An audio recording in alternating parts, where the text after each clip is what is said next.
Well, hello. On today's show, I'm going to review Gladiator II, amongst other 2's. Mike gets back to reviewing superhero books, but there's a twist. And Pat asks, is it better to get the max for the minimum or the mini for the maximum?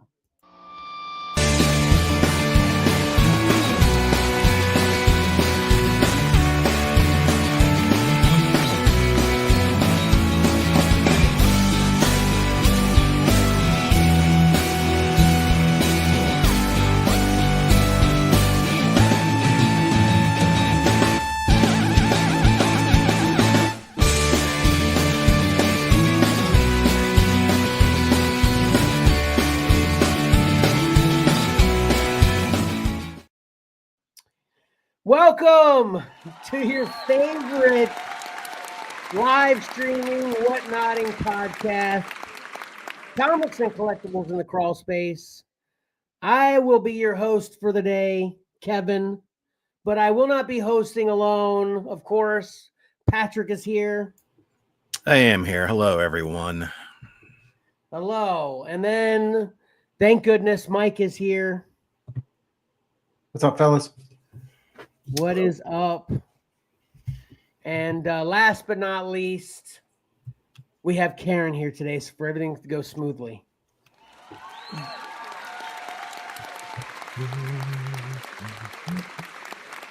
So how's it going, fellas? Pretty good. Good.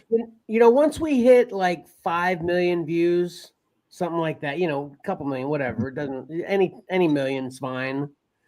I'm really thinking we might need to get back to doing this weekly because when we go every other week, it's really kind of tough to be in a rhythm. And I keep getting all these emails in our off weeks about where's the show. It's like no one's used to, you know, every couple weeks, right? Exactly. Yep.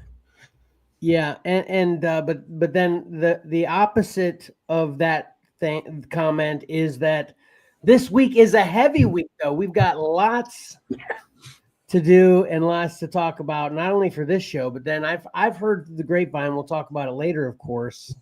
But there's going to be another cover or another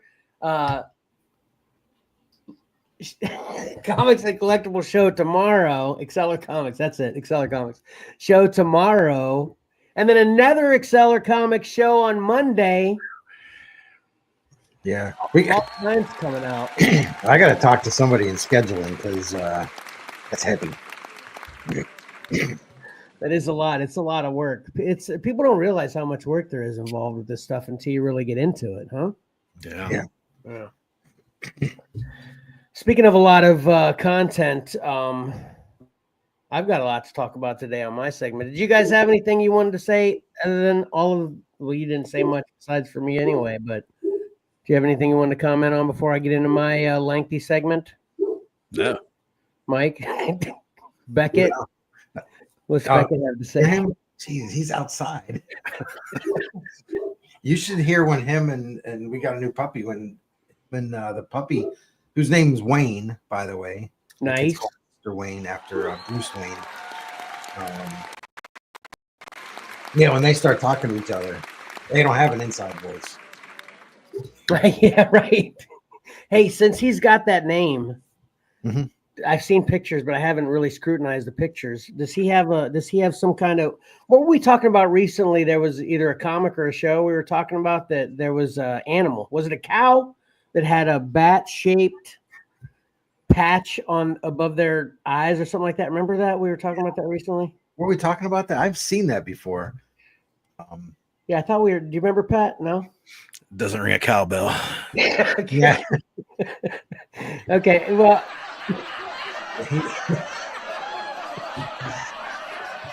Mike, genetically engineer that if he doesn't already look like that. Find some kind of shot you can give him or something. Well, we're just going to get him a cow. We'll get one made. Oh, okay, that's a better idea. That's because his harness already has the Cora painted bat symbols on his harness. Yeah, he'll love a cowl on his face. Yeah. I'm sure that won't be an issue. Not a cow, but a cow. Oh yeah. All right. Why do I have a feeling that cow is going to become a regular topic on today's show now? Because that's how things work out, right? Yep. All right, here we go. Let's get into this.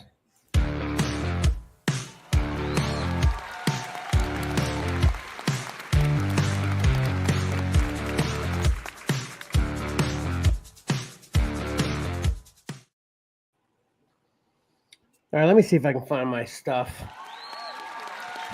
StreamYard keeps changing all this stuff. Karen is on today. It's awesome. It is awesome. All right.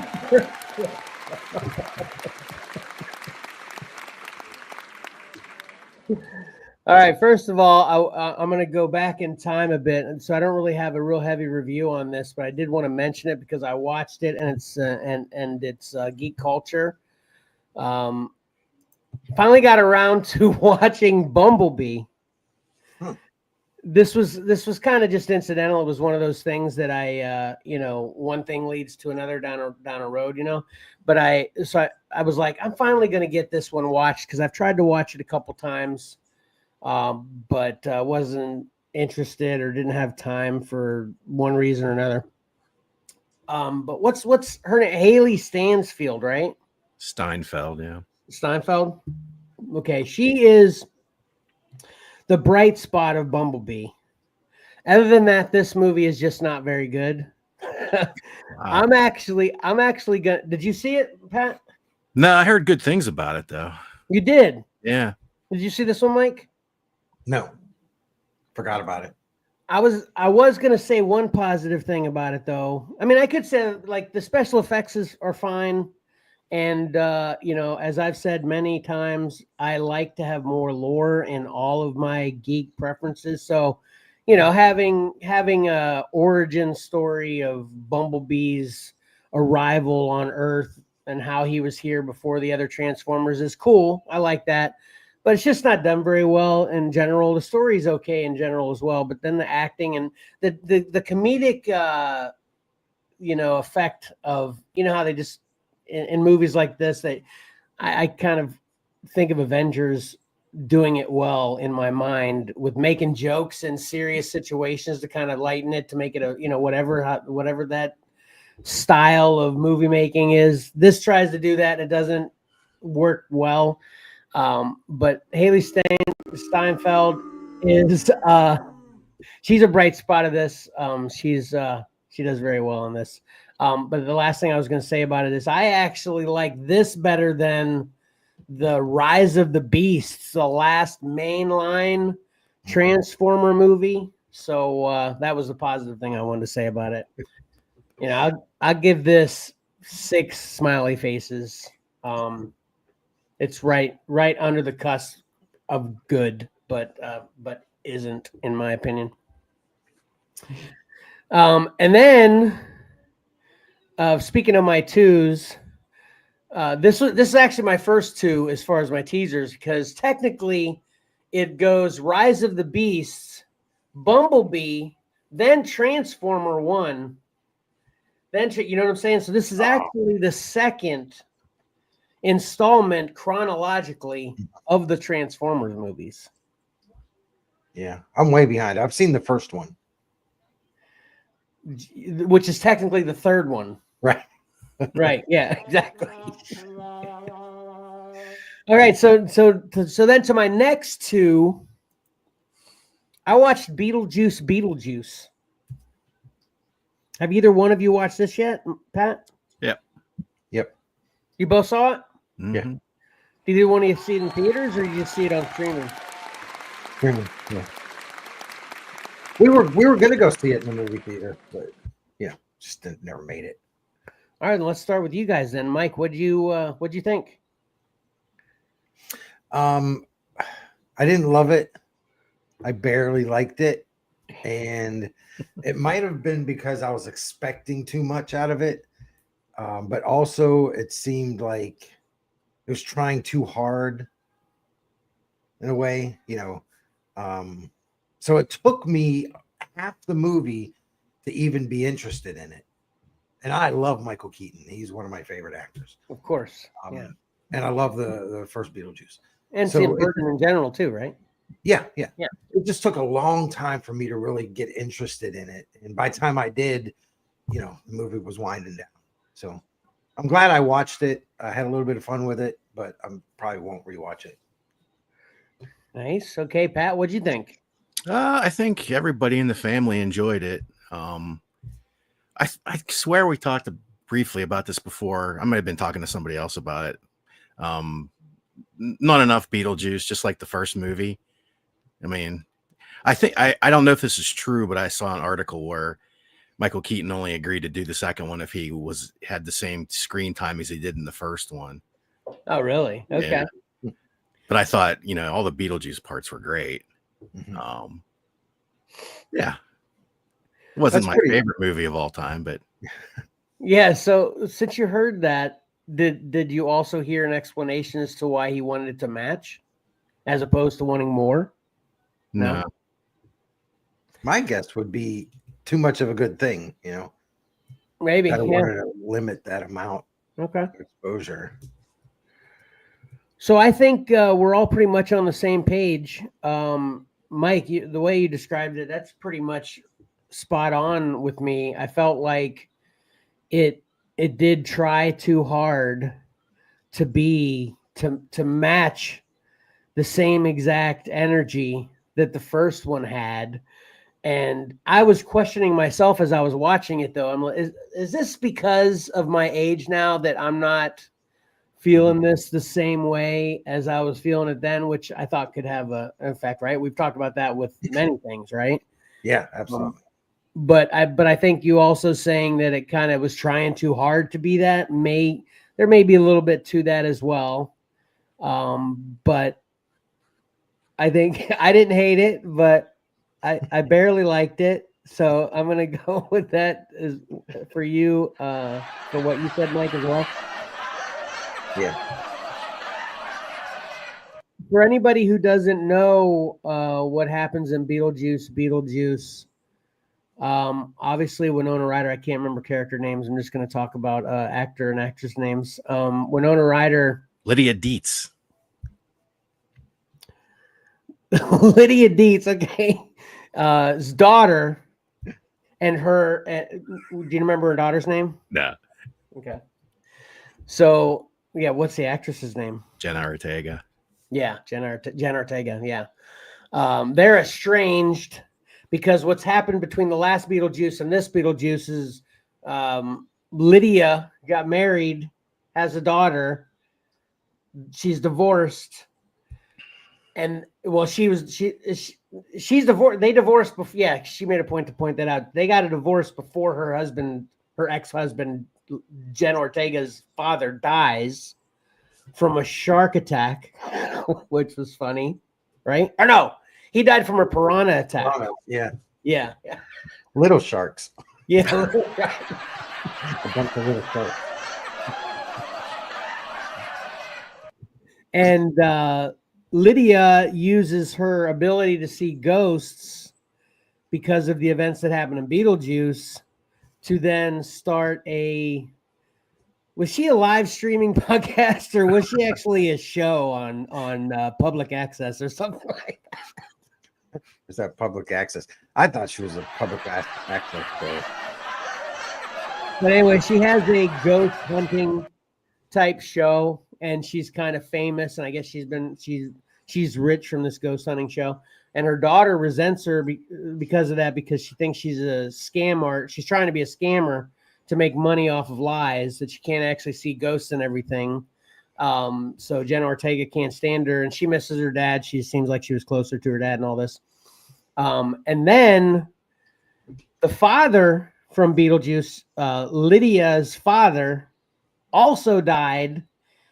He died at the beginning of this movie. And he's eaten by a shark.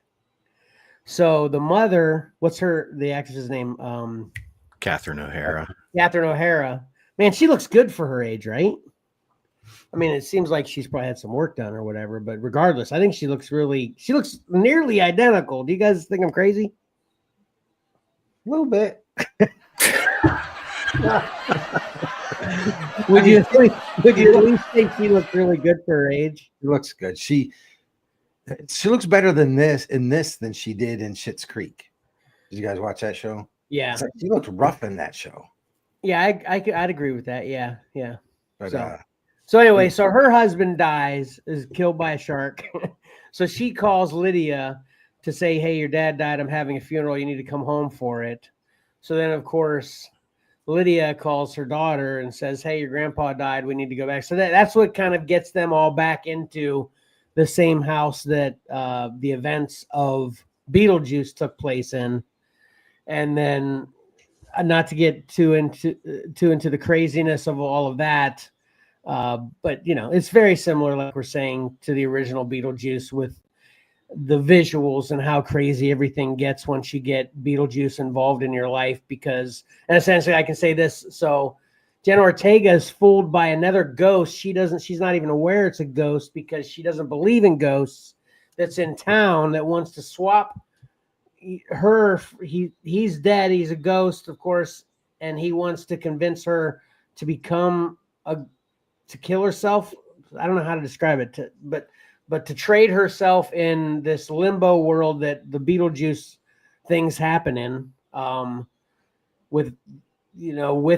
Jenna Ortega and this guy wants to make them trade spaces. So Lydia has to then call Beetlejuice for help to save her daughter from this afterlife limbo. Whew, that was kind of hard to get out, but right? That nailed it, right? Yeah. Seems pretty good. So that's what gets Beetlejuice involved. And the mayhem ensues. And like everything we already said already, on top of that, I'll only say that, I give this like a 6.5 smiley faces. We about on the same page there? Yeah. 7, maybe 7. No. You go 6. You go a little bit less. Yeah, because if it's on, I never just have shows on anymore. But if it's on in the background, I don't know. I don't even know. But I will say one thing different with you. I wanted to give it a rewatch intentionally because I do feel like maybe it was a little bit of me expecting too much. So now that I've seen it, watching it again, maybe I can appreciate it for what it is on its own merits, But anyway. Yeah, that's true. Because right now, my I'm kind of like disappointed in it, not very good. And then if I rewatch, I'm like, hey, actually, that wasn't too bad. I like it exactly. more. Yeah, you know how that goes. Yeah. Yeah, I'm just not gonna. All right, I want to cram these in here real quick. I'm just going to speedball these before I get to my final main event show. I watched The Lighthouse. Did you watch? You watched this, right, Mike? Absolutely, I love that movie. Pat, did you watch this? Yep. Man, I hated this movie so much. I could have told you would hate this movie. Okay, well, you'd be. You said I'm going to watch The Lighthouse. I'm like, that's not your cup of tea. That is very well said. I agree with that completely. But I will say this is a super quality movie. I mean, the cinematography is amazing. The acting's amazing. The way they talk is very cool. Mm-hmm. But I felt like at the end of the movie, I was in the same place I was about 5 minutes into the beginning of the movie. And I resent the fact that it was so compelling throughout the movie because of the things I already said that it got me there. And at the end, I'm like, okay, yeah, I saw that coming like 5 minutes into the movie. So I didn't think it was anything special aside from this makes sense. Aside from the things that make it special, the story wasn't special. So yeah, I don't like this at all. But it's good if that makes sense. I actually looked at the IMDb reviews and one of them took the words out of my mouth when he said, I loved watching this movie, but I don't like this movie. That's kind of where I am on this movie. So, finally, and Jessie's kind of a little bit more appreciating it. She likes these kind of movies more than I do. She thought it was okay, but still kind of perplexed by the end of it as well. Yeah, watching this one really changed my opinion of Robert Pattinson. Because for the longest time he was that Twilight guy. And when I watched this, I was like, wow, he's a really good actor. I think this changed the way I saw him as an actor. Interesting. Did you know there's another Lighthouse that was made 3 years earlier? I think it was 2016. This is 2019. Based on the same events. It's called The Lighthouse? Yeah. At least that's what Jesse told me. If it's wrong, blame my wife. But and I think if the only thing that's wrong might be the year. But it's another movie based on the same events with the same name recently made prior to this one. So I'm gonna check it out. And the only thing I was gonna say about Pattinson was Tenet is what put Pattinson on my get out of Twilight radar for me. If you haven't seen Tenet, Mike, you need to watch that. It's awesome. Is that the one where he's in space? No, that one sucks too. I tried watching that one. Life. That one's called Life, I think. I hated that movie so bad. I think I reviewed that on this show. So you have to go back and look for that one. But Tenet, no, it's kind of like what's that Leonardo DiCaprio Inception? Inception. It's kind of like Inception, but it's about time more than the dream thing that Inception's about. It's about time going back and forth and manipulating it forward in a backward way. It's so confusing, but it's so awesome, just like Inception. And then I watched Horizon, an American Saga. I just wanted to bring this up because I also watched American Primeval. Both of those look really good. I want to watch both of them. Yeah, so start here. Well, do you want to start good or bad first? I would say get the bad out of the way first. Okay, then let's start with Horizon. Okay. I like Kevin Costner. Yeah, no, and I'm going to tone that down a little bit. You know how I like to be controversial, but this isn't horrible. But American Primeval is definitely better. And this one, I've used the words clunky a couple times I think talking prior to the show today. But this is clunky. This is a very clunky movie. It's very hard to get a grip on it. It's like all over the place. Basically, what it's about is it follows, the early 1800s America, but from a bunch of different people in America's perspective. Like regular cowboys and females of differing professions. And then bad Indians and then good Indians. And then it's like got so many stories happening simultaneously. I feel like it wasn't laid out in the most enjoyable way possible, if that makes sense. Yeah. But it's not horrible. It's just not great. And there was something interesting that I read about this after this too, that I wasn't aware of. So if you look on this poster I've got on here, this released June 28th of last year in theaters. Okay. And this poster said, so that was chapter 1. And this poster has chapter 2 on here starting in August 16th. So that was the original plan. This is a total Kevin Costner project. Not only is he starring in it, but he's also directing it, and he's funding it. He funded it all himself as well. And so this was the way it was supposed to lay out. But it did trash in the theater with the chapter 1 release. It made so little money that they actually postponed the August release until after they released chapter 1 on streaming to kind of get the buzz out about how good it is, to then release it in the theaters afterwards. And the two interesting things about that are, one, this was actually released, chapter 2 was already released overseas in theaters in September. But chapter 1 was just released streaming this month. Wow. So they don't even have a date for chapter 2 to come out in 2025 yet. They're just saying it's going to come out in 2025. It's the movie going experience isn't worth the amount of money that you spend on it anymore. I think that's what's doing these movies in. Yeah. I think that's definitely part of it. That's for sure. I know COVID changed people's habits a lot on going to the theater and stuff, and stuff being accessible in home so quickly. They need to reinvent the experience of going to the movies. I mean, if you go to the Alamo and you see a movie and you get food, because the Alamo serves really good food too, you're over $100 for 2 people. You go to a regular AMC show with 4 and you get popcorn and all that stuff, you're over 100. It's just it's ridiculous. Yeah, I agree with all that.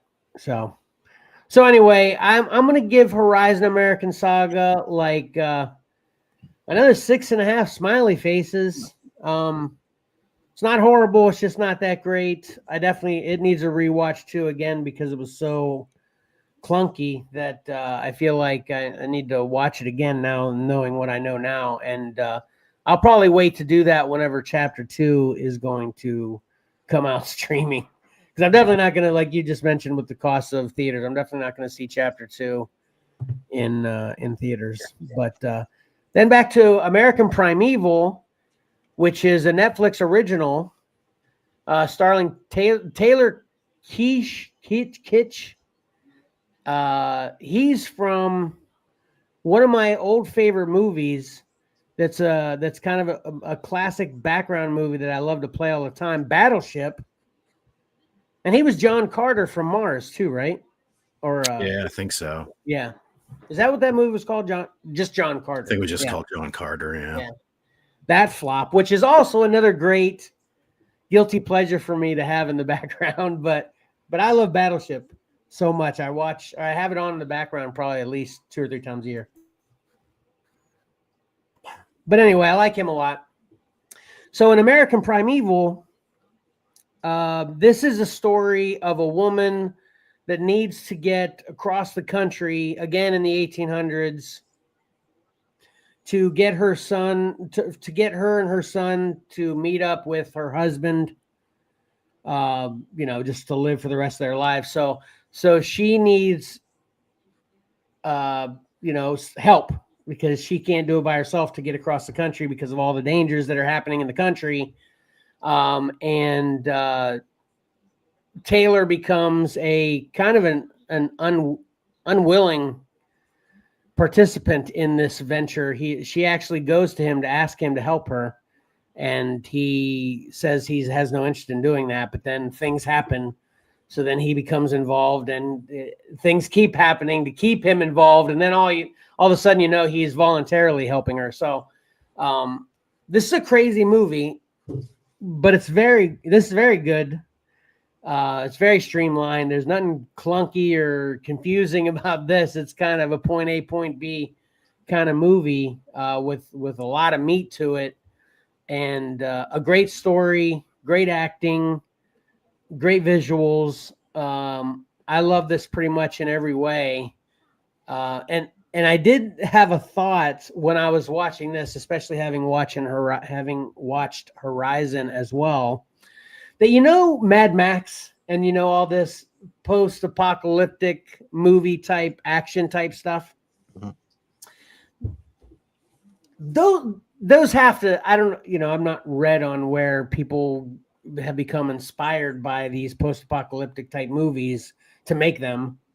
But I feel like the reality of what the American Saga is back then is very similar to the post-apocalyptic stuff in the way that, obviously the technology is not there and everything, but the madness and the nightmare that is just living day to day. Yeah, civilization just collapses, or it's not civilized developed. Societies do, yeah.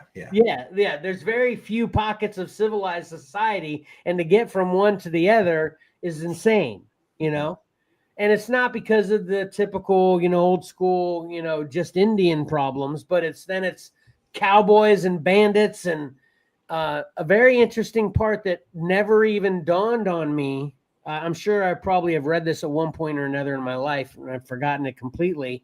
A big part of this movie is the Mormons. Oh, yeah. Yeah, so Brigham Young is made himself by himself because of his followers a governor of where this takes place in America, which Utah, you know.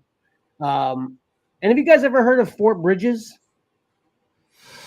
No. So that's a major focal point of this movie too. It's a place called Fort Bridges, and it's about it's a place where this guy, his last name is Bridges. Is it Bridges? I'm hoping I'm not butchering that name. I'm pretty sure it's Bridges. Fort Bridger. That's it. It's named after a guy that actually built the fort himself. And this is real too. And Fort Bridger is actually in Horizon as well, which is interesting because I watched Horizon after this. But anyway, so the big players in this are the Elements and the owner of Fort Bridger, the Mormons with Brigham Young. And then, like I said, the meat of this story is about this mother trying to get across the country. So all these players in this movie, like I said, totally made me think this is like Mad Max, man. This is crazy, so I enjoyed this a lot. I'll give this a solid 8.5 smiley faces. Definitely good stuff. I don't know, maybe I'm feeling a 9, right around there. Maybe I'm not so solid on 8.5, maybe a 9, It's really good. That's pretty good. I'm glad to hear that because I really wanted to watch this one. Yeah, so if you want to watch them both, Mike, like you said, if you want to start with the bad one, watch Horizon first and then this one. This one's much better in my opinion. So when you were talking about Horizon, I kept thinking, I thought I heard it was 3 parts. So yeah, actually, I think in my research, everyone talked about a 3rd part, but any information about it wasn't referenced. It's still kind of in the, in the trying to figure things out about chapter 1 and chapter 2 that. They say there is going to be a chapter 3, but there's no talk about anything with that because they haven't even figured out when chapter 2 is coming out yet, I guess. Well, not only chapter 3, but he plans to do chapter 4 as well. Oh, really? I didn't hear that at all. Yeah. Daggum. I'll just wait for chapter 4 to come out. Because everybody's still waiting for the second Miles Morales movie. I mean, seriously, when's that coming out? You mean the 3rd one, technically? The second part of the second one? Yeah. I mean, come on. Well, the first one was awesome. The first part of the second one was so maybe they changed their mind. They're not going to put it out. Right. It was because maybe that how an ending can really that's true lift the movie. It's like let's get to the end. That's true. Yeah. All right, so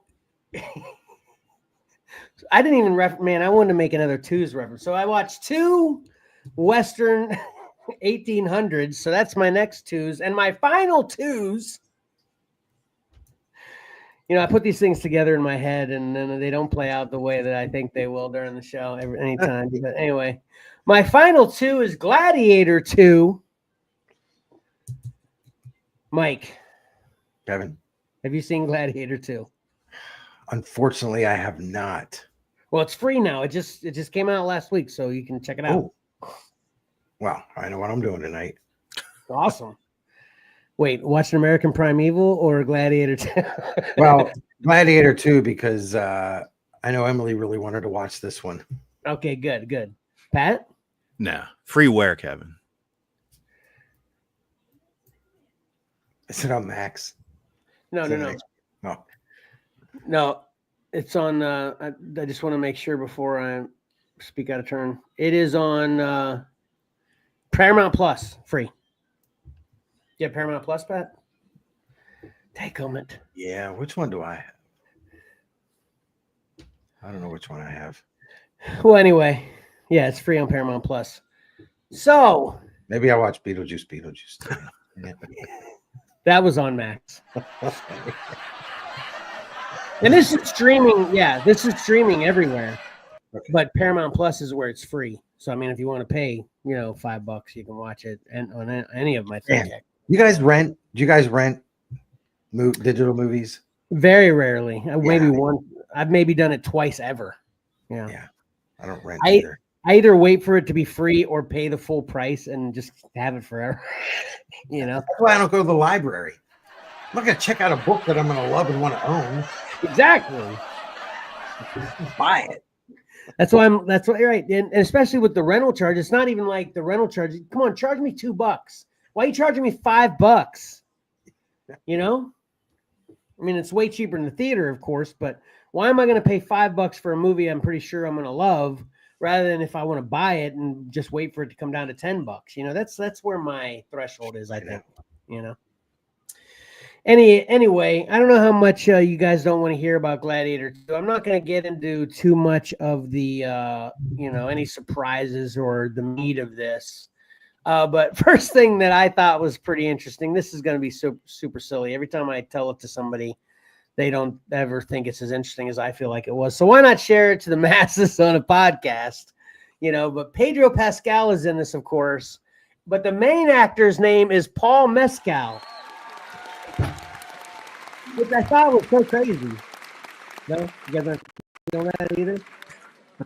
Pedro Pascal, Paul Mescal. Yeah. Anyway, okay. So anyway, then Denzel Washington is in this, of course. And then what's her name? Connie, is that Connie Nielsen? She's the princess, or not princess. What do they call? So it's kings, queens, and princesses, prince. What do they call when they're emperors? Are they princesses too? Is she still a princess? Empress? I don't know. No, the empress would be the emperor's wife, right? Yeah, what's the daughter of the emperor? Well, I actually, Paul refers to himself as the Prince of Rome. So I guess it's still prince and princess, even if it's emperor as opposed to king. But anyway, Yeah. yeah, Denzel Washington, and then, but the same lady that was in the first Gladiator is in this, which is awesome. I love, you know, having continuity there. Russell Crowe's in this. You know, it's Spoiler. Yeah. Well, you know, it's a lot of flashbacks, but nevertheless, he's in this. And then there's actually 2 emperors in this, not just one, but they both suck just as much as Joaquin Phoenix did in the first one. Was it new Russell Crowe footage that they, or did they just do actual cuts? Yeah, just a lot of scenes from the first one. Oh, okay. But that's why it's not a spoiler. Yeah, it is. I guess it is kind of spoiler, but not really. But anyway, which I love that about it though, because it really kind of glued things together that you may have forgotten. You know, Yeah. Mm-hmm. I watch Gladiator 2 to 3 times a year. It's my favorite movie of all time. Wow. So I can't forget anything at this point with that movie.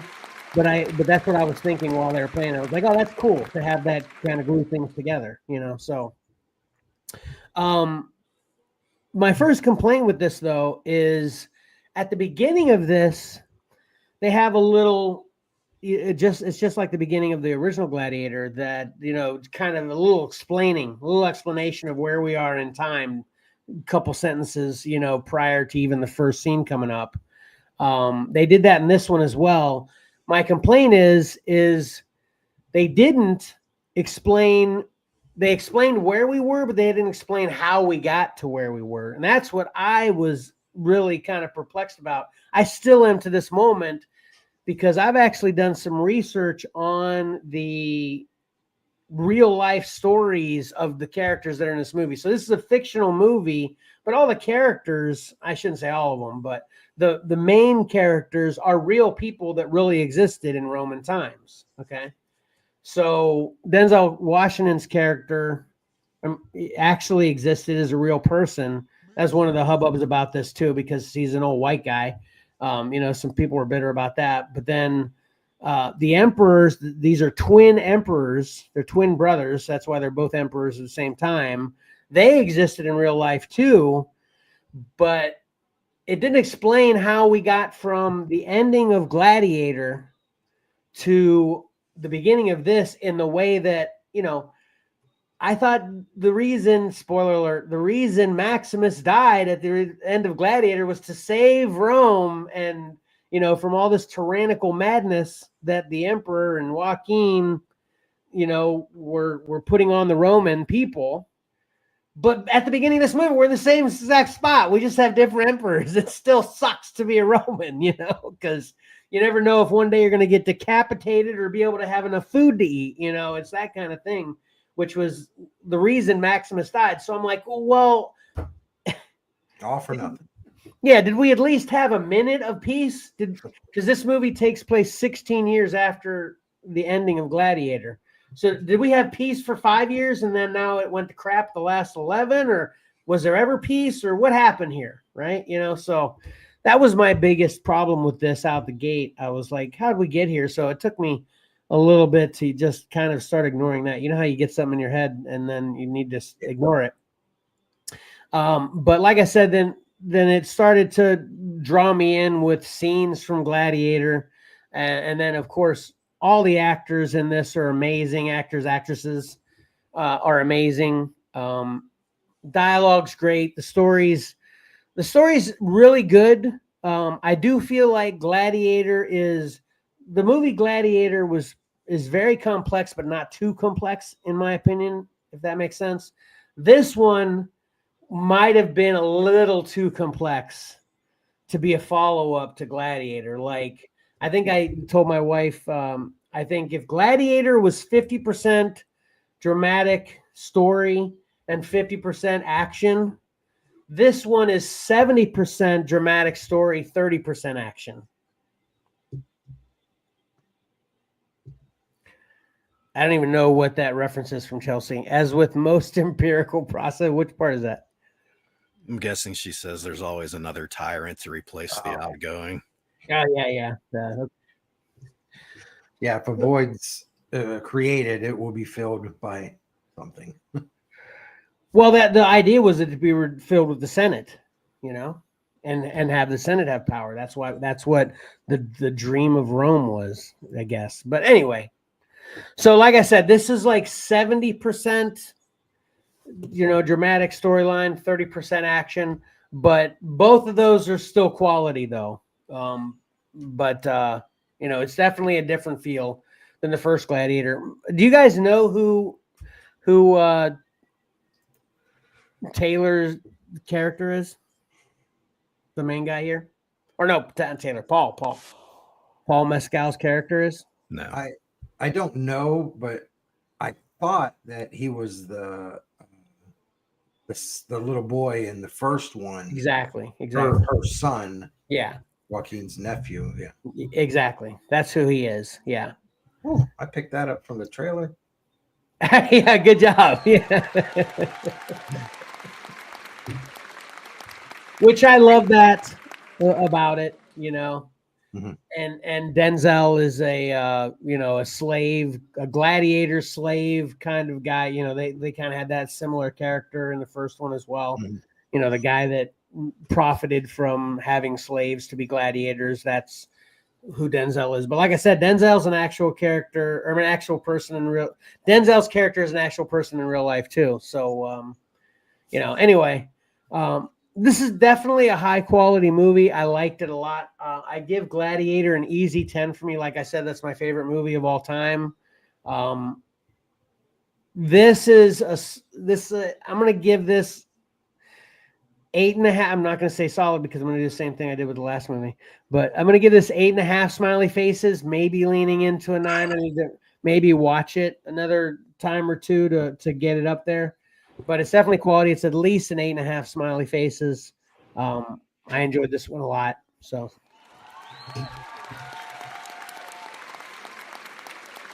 Good.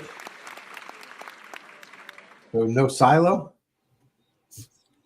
You know, I did not finish Silo. I was trying to get my wife on board to watch it. She gave me the go ahead a couple days ago that she thinks she's just not going to get back to it, so I can just finish it on my own. Did you finish it? Come on now. Of course not. I thought I was going to follow up with it. Yeah. I'm before Christmas. That's how far back we are. No, And it's that's finished. where I am too. Yeah. I think the season finale already come out, didn't it? Yeah, I think it's over. Yeah. Or at least season 2 is over. Yeah. Right. Yeah. Season 2. Yeah. Yeah. So yeah. I I'm glad definitely that you didn't review it yet because I don't want any spoilers, so I'll try to catch up. Okay. Yeah. Yeah. I plan on reviewing in the next show because I almost did try to slip it into this one, but this happened to me again with this one. You know, for the first week, since we've gone every other week now, for the first week, I'm like, what am I going to review? I can't find anything. But then, as you can tell with everything I reviewed, then I just went hog wild on all kinds of stuff. So.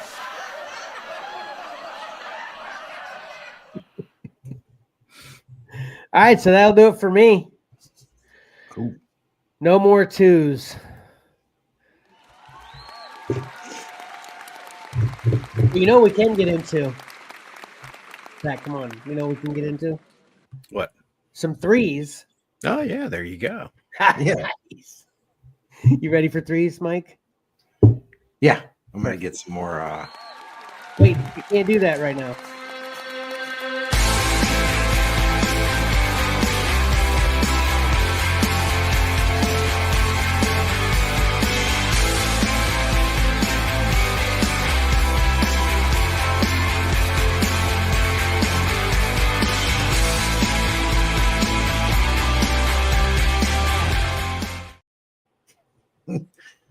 So I thought you were gonna cut me off there, so I was trying to play into the cutoffs like that, and you didn't. You just kept rolling.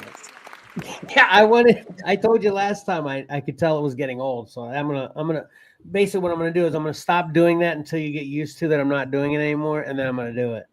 Well, it's not getting old because then I went to say something and you did cut me off. Oh, I didn't even notice that. Okay. Yeah. All right, so you ready then, or do you need to go fill your coffee? Yeah. I mean, we can wait. Me and Pat will fill. Yeah, I'll do it on your review. Okay. All right. Here we go. Pick 3. Here we have 10 covers chosen from a list of 642.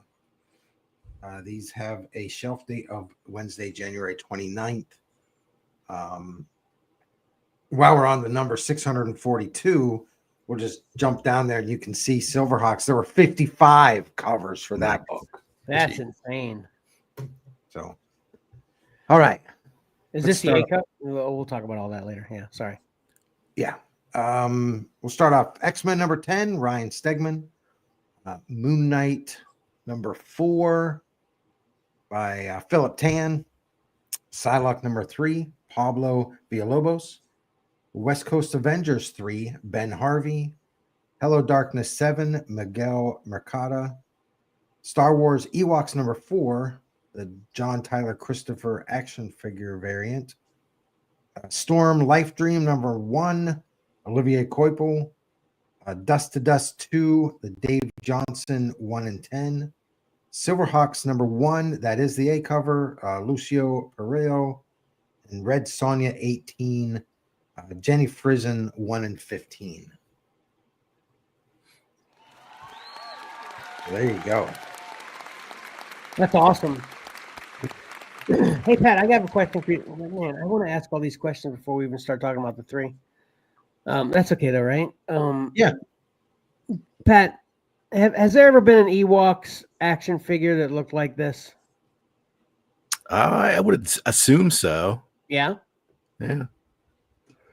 Because that's why I like it. It's cool, but I'm trying to figure out why sometimes action figure variants really hit for me, and then sometimes they don't.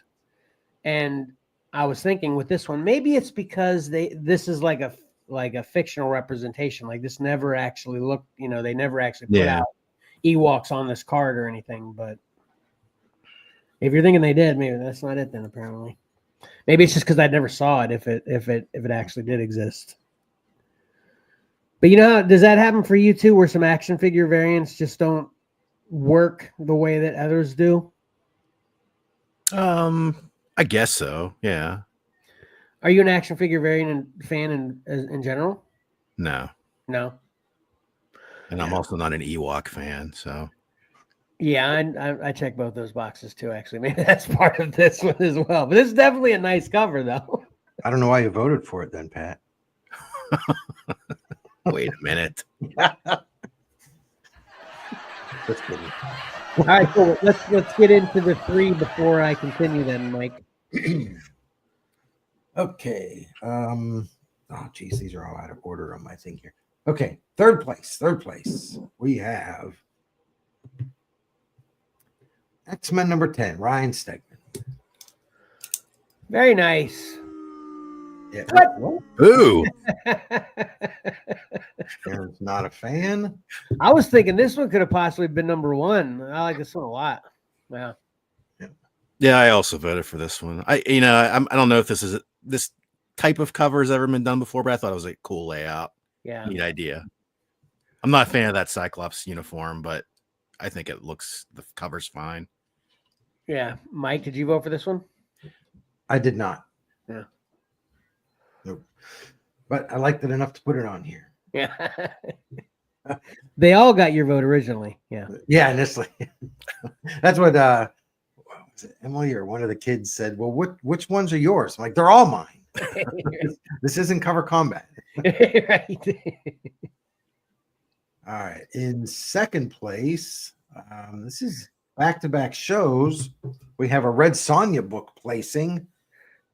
Red Sonja number 18, the Jenny Frison. Wonder why. Yeah, that's what I was good. What? Karen? It's a rough crowd today. Karen didn't vote for either of these two. I'm thinking you put Jenny Frison on the covers of any book regularly, she's going to make our pick 3 fairly regular too, But this is awesome. Spoiler alert for what we're going to talk about. I mean, I love this week a lot. Most all of them. So I'm not sure. Did I vote for this one? No. Yeah.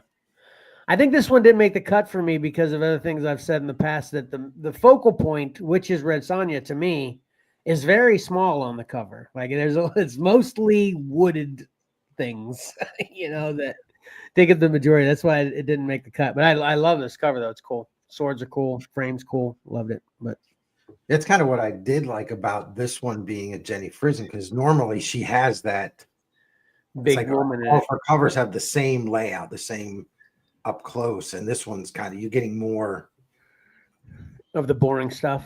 Yeah, you like that? Yeah. I'm just kidding. Okay. That's why Patrick and I like The Lighthouse and you didn't. Man, don't even get me going on that movie. I seriously want to have a conversation with you after the show about that movie. All right. Well, I saw it when it came out, so it's been a long time. Oh, you did see it when it came out? Okay. I'll have to rewatch it. All right, coming in first place, which surprised me.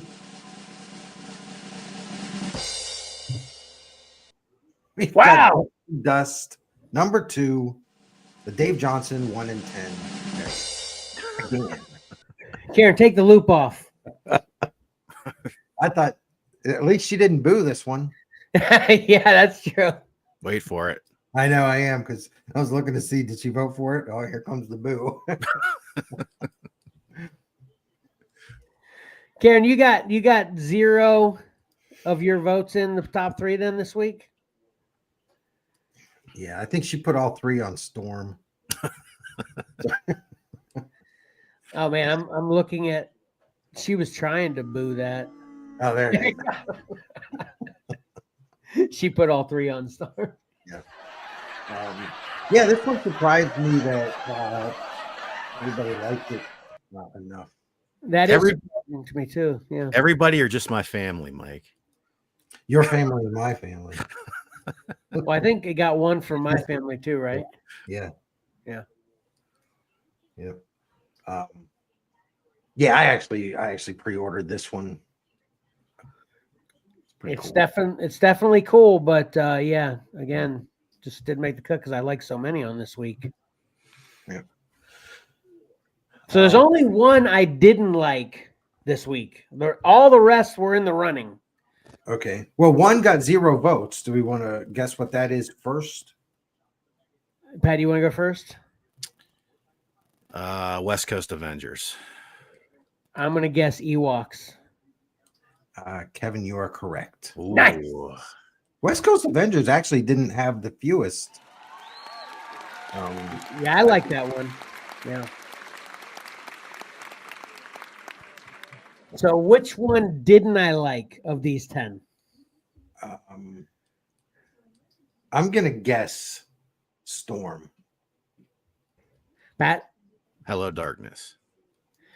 No. Storm is correct. Yep. Oh man, that's a great cover. Yeah. Yeah, sorry. You know, she looks short and kind of frumpy. You know, I mean, not to totally insult her that way, but for lack of a better way to describe it, she just doesn't look like the Storm that's typical for me. Maybe because her head is kind of tilted forward and not upright. Because she's definitely not frumpy. I mean, you can see her. She's like waistline. slouching or something too. You know, it's just like, yeah, that's just not a magnificent What's her Storm. costume? Oh yeah. man, yeah. I mean, there's not too many comic book covers that I don't like. I thought this one was exceptional. Yeah, that's the only one I wasn't feeling. I actually voted for this one. So did Oh, Karen. really? Wow. Yeah. That was my third vote as well this week. Yeah. See if I can remember the ones I voted for. I voted for Silverhawks, X-Men, and Psylocke. Yeah, yeah. I put Psylocke on, and then I went back when I was finalizing it. I almost took it off because, and this is just a nitpicking thing, but her left hand, the thumb area blends in with her shoulder, and it makes her hand look extra large. And I was thinking, it's like, you know what? That should have been, the layout should have been just a little bit different to separate. I see what you're saying. Yeah. So I almost just completely bailed on that cover just because of that. But then I thought, you know what? I really like the background. And I'm thinking somebody's going to like it. And yeah, it actually got some votes. So that was good. Yeah, I was totally thinking that either X-Men or Psylocke were going to be number one. But yeah, I have a new special love-hate relationship with Psylocke. I've been a big Psylocke fan forever, and obviously she's gorgeous, and you know all her covers are awesome, and she's a great character in general. And then Rivals happened, and she is the bane of my existence in that game. I never play her character, but Is she just hard to beat or hard to counter? Or she has. So I play strategist, a healer, you know, and Psylocke's main objective is to kill healers. So whenever Psylocke's in the game, she's after me. She's trying to. She has a special. I need to kill Kevin. That's the way I feel whenever she's in the game. That's funny. If you've seen the memes and stuff with Rivals, that's the same goes for Iron Fist and Spider-Man. Their objective is to kill healers. So it's like, and Iron Fist is just ridiculous. So anyway, we won't even go there. I could talk about that again. We just need to have a Rivals show someday. But anyway. Yeah, and I put Silverhawks on there. It was a good cover, but I'm like, oh, you know what? I think of everybody with voting, and I try to put covers up there that I know they're gonna like. Yeah, it's a very cool cover.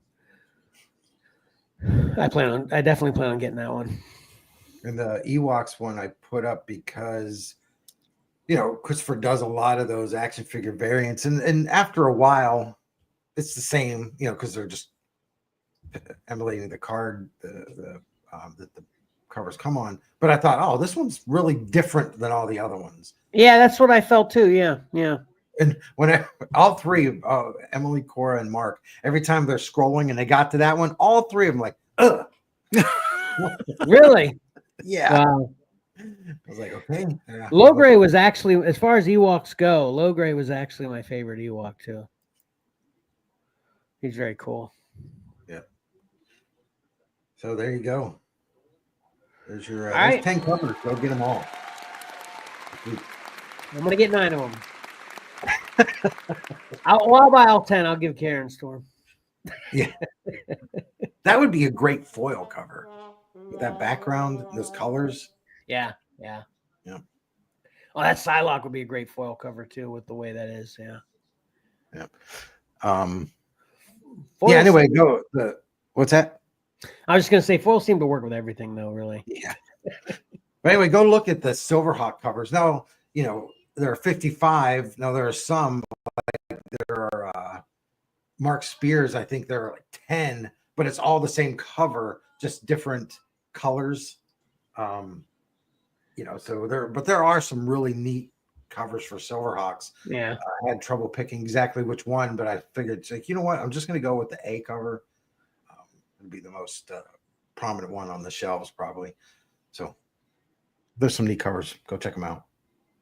Pat, what were you saying? Because I can't remember who. I think it might have been me for previous preview. I'm the one that highlighted the Silverhawks, I think. Yeah. I think so, yeah. And you brought up, Pat, about how it looks like Shadowhawk, right? Darkhawk. Or Darkhawk, yeah. But Silverhawks is way before Darkhawk, right? Yeah. Okay, that's what I was. That's why I always wondered if they, took the idea from Silverhawks. Oh, okay, gotcha. Okay, that's Put me up close, single screen, Kevin, if you would. There's what the Ewok animated figures looked like. Okay. So I don't know if Low Gray ever got a figure or not. I couldn't find him. Sorry for the. Yeah, those are pretty spot on then. Yeah. Yeah. Okay. Well, good on John Tyler Christopher then. I should assumed he would make an action figure variant, have it be spot on. Yeah. So.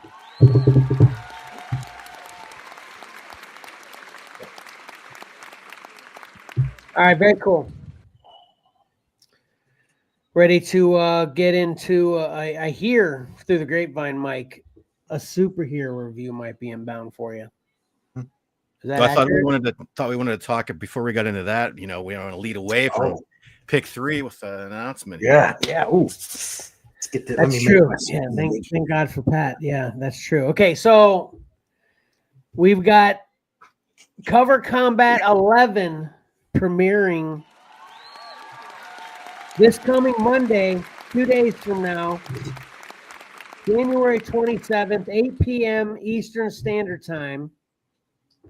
And Cover Combat 11, courtesy of Mike's diligent work over the years now for us, is themed of Pick 3 champions.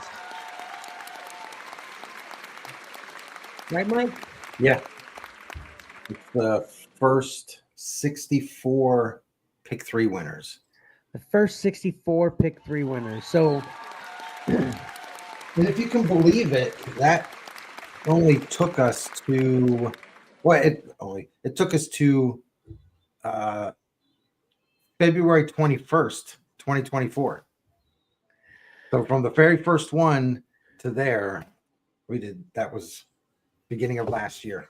Yeah, well, we were running every week for a while, and then or for the most of our existence, so still 64 weeks at the least, so that's a while. So since this is going to be another Cover Combat where no one technically submitted anything, technically they're all Mike's submissions from over the years, but none of us submitted anything. We're doing the same game, prize, giveaway, whatever that we did with Cover Combat 10, where we're going to let viewers pick which cover of the 64 covers they think is going to be the champ to win a prize. Do you have that graphic ready, Pat? Yes. Not the prize. Not the prizes. No, not the prize, but all the 64 covers? Oh, no, I don't have that. No, I put that together. Yeah. Okay, so that'll be posted.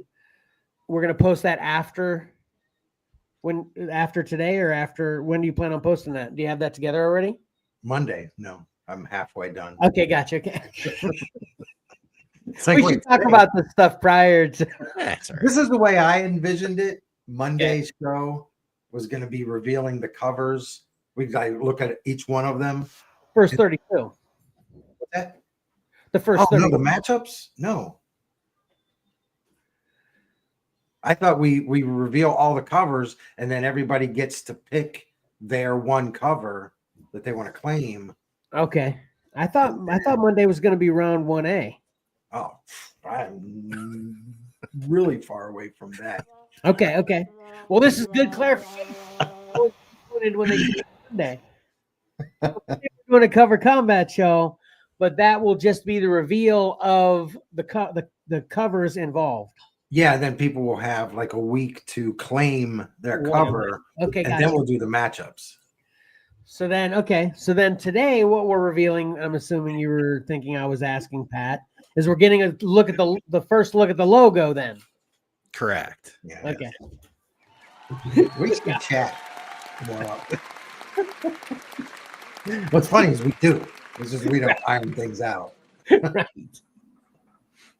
All right, Pat, That's funny. what we got? So I'm glad you kept hammering the 64 part of this conversation, because that's what immediately got stuck in my head. And I immediately thought of an idea, and then I overcomplicated the idea. And then I tried the idea and it didn't work. And I did try the idea in another format. So this was it might be a bit of a mess, but I've made like a little presentation thing here. So hopefully this works. So Okay. here we go. All right.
Very nice. Very nice.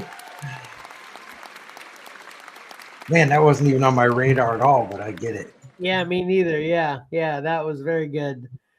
And that was a great video, because the way you get there is perfect. Very nice, Pat. Exceptional once again. Great Nintendo 64 reference there. There's a static in case anybody wants to see it. Yeah, you have to send that to me.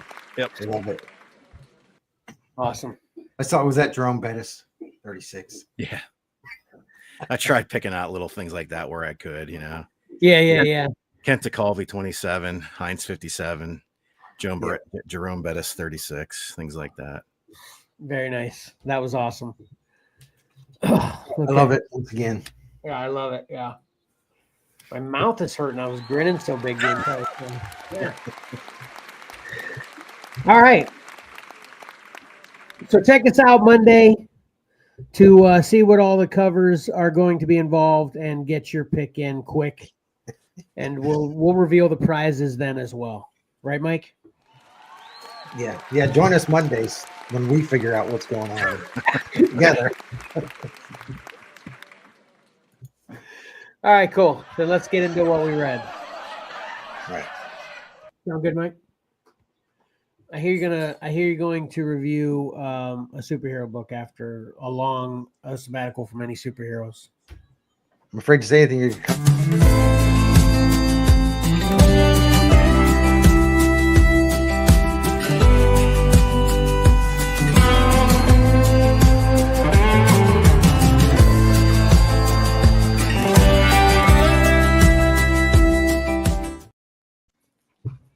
Sorry, I couldn't help myself. Was that long enough? Did I wait long enough? I was on you.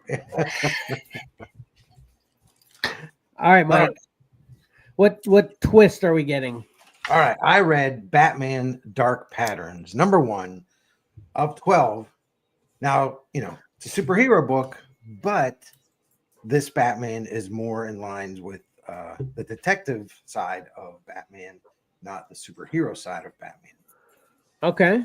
Think of Batman. It's almost like you can get two different stories, the detective stuff or like the Justice League stuff. I was thinking about that. It's like, it's so crazy how they're just two different types of Batman, That's true. They do try to incorporate the detective stuff a little bit in the Justice League stuff, but most of the time, if you're getting Justice League, you're getting the action-packed bad butt Batman as opposed to a really thinker detectively type Batman. But so yeah, okay, cool. Okay. Yeah. Yep. Very nice. Has a different feel to it. Yeah. So this came out December 11th. I read it twice. I read it a while ago and I really liked it. So I figured I'll review it. So I reread it again last night. By Dan Waters is the writer. Hayden Sherman is the artist. And this takes place, this is the early years of Batman. And I'm thinking around Batman year 4, probably. And it starts off, we've got 3 murders in Gotham. And all the victims have one thing in common. 2 things. First, they're dead. The other thing is they've all lost their families. And they've been left all alone. Lost their families as in their families were killed or had died in different fashions. So we start off, Batman meets Gordon and at the scene of the 3rd victim's murder. And Gordon's brought along a new forensic pathologist who just opened a new lab in Gotham. And he's kind of really eccentric and bizarre. And Batman doesn't like him or even trust him. But Gordon's kind of just saying, look, this is the best we've got right now. So he's accepting the guy's help. So they meet there. Batman talks to Gordon alone and says, look, I don't trust this guy. So right there, I'm thinking, okay, is this guy, is he the killer? Are we seeing the killer right away already?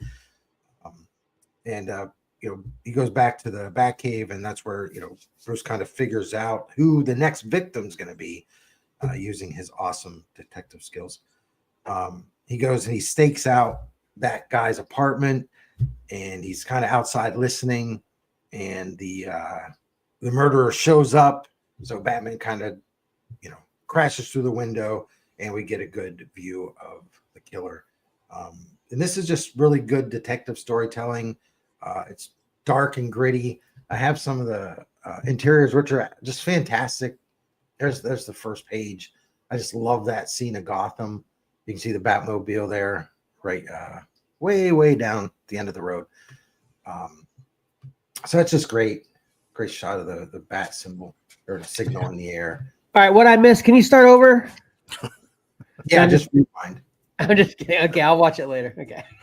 So I really like the way Batman's presented here. This is with him and Gordon and that forensic pathologist there on the 3rd murder scene. He did it twice. We've got that shot, and then this one. This is where he's broken into one of the victims' offices to steal some files, get some information, and it's like overly protected. But I just love this shot. It's like both of those, they're kind of Nosferatu feeling in just how he's kind of hunched over and leaning forward, a little bit creepiness in the background there. So I really like that. There's the Batmobile. Love that Batmobile front end. I think it's cool with the 3 headlights there down the center. And then there's just a really cool shot of Batman. Kind of Neil Adams pose. Like, I love the huge yellow and black bat symbol. I miss that bat symbol. Everybody's gone to that big black one now. So that's another reason I really like this series. It's getting that old school Batman back. So this is a get it for me. 12 issues. We'll see how things go if it turns into a must-have. So far, I'm liking it. The killer's pretty disturbing looking. I thought I had a picture of him, but maybe not. What's this picture? Nope, that's my other thing. So that Batman Dark Patterns, definitely get it. I think the issue number 2 is coming out, or probably already came out. Should have looked that up. So get it. But I also read, and this is just a quick, not a lot of details in it. Hell Hunters number 1. This is a 5-issue series, and this comes out of the Incredible Hulk with that Ghost Rider from World War II. So this is written by Philip Kennedy Johnson, who created that character. So we're kind of getting his origin. And there's the interior artwork, fantastic. Adam Gorham's the artist. It's set in World War II, so we've got the Nazis, and they become zombies. And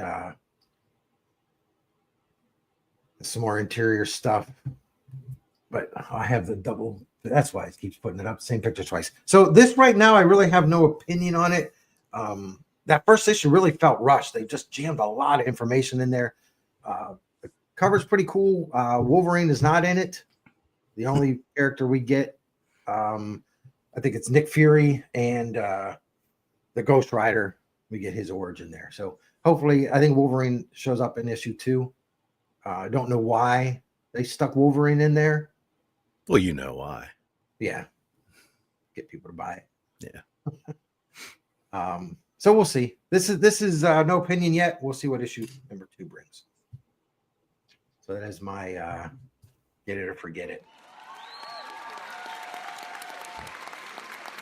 Very nice. Definitely interested in both of those. That's for sure. Yep. All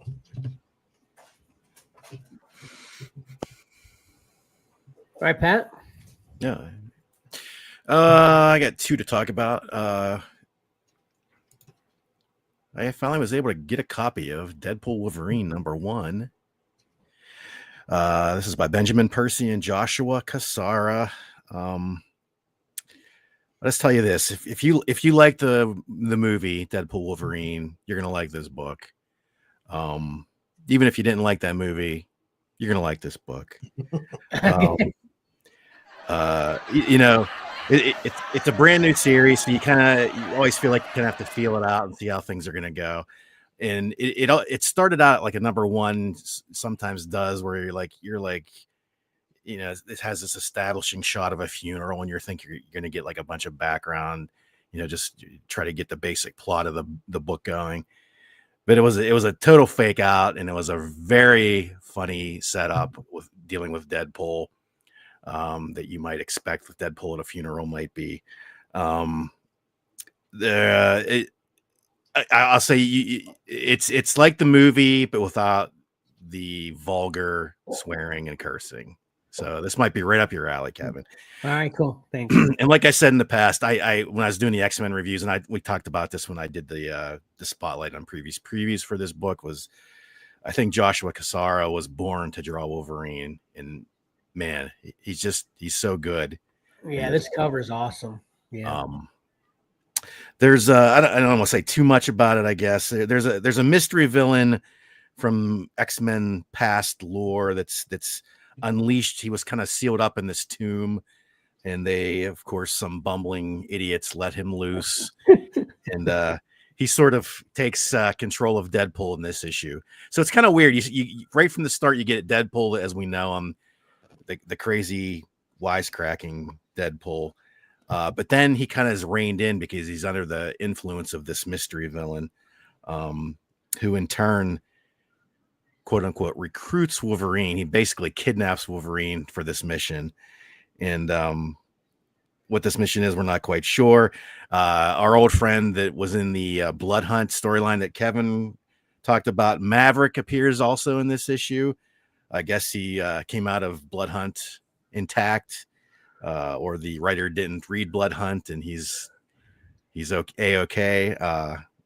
He seems to be helping Wolverine.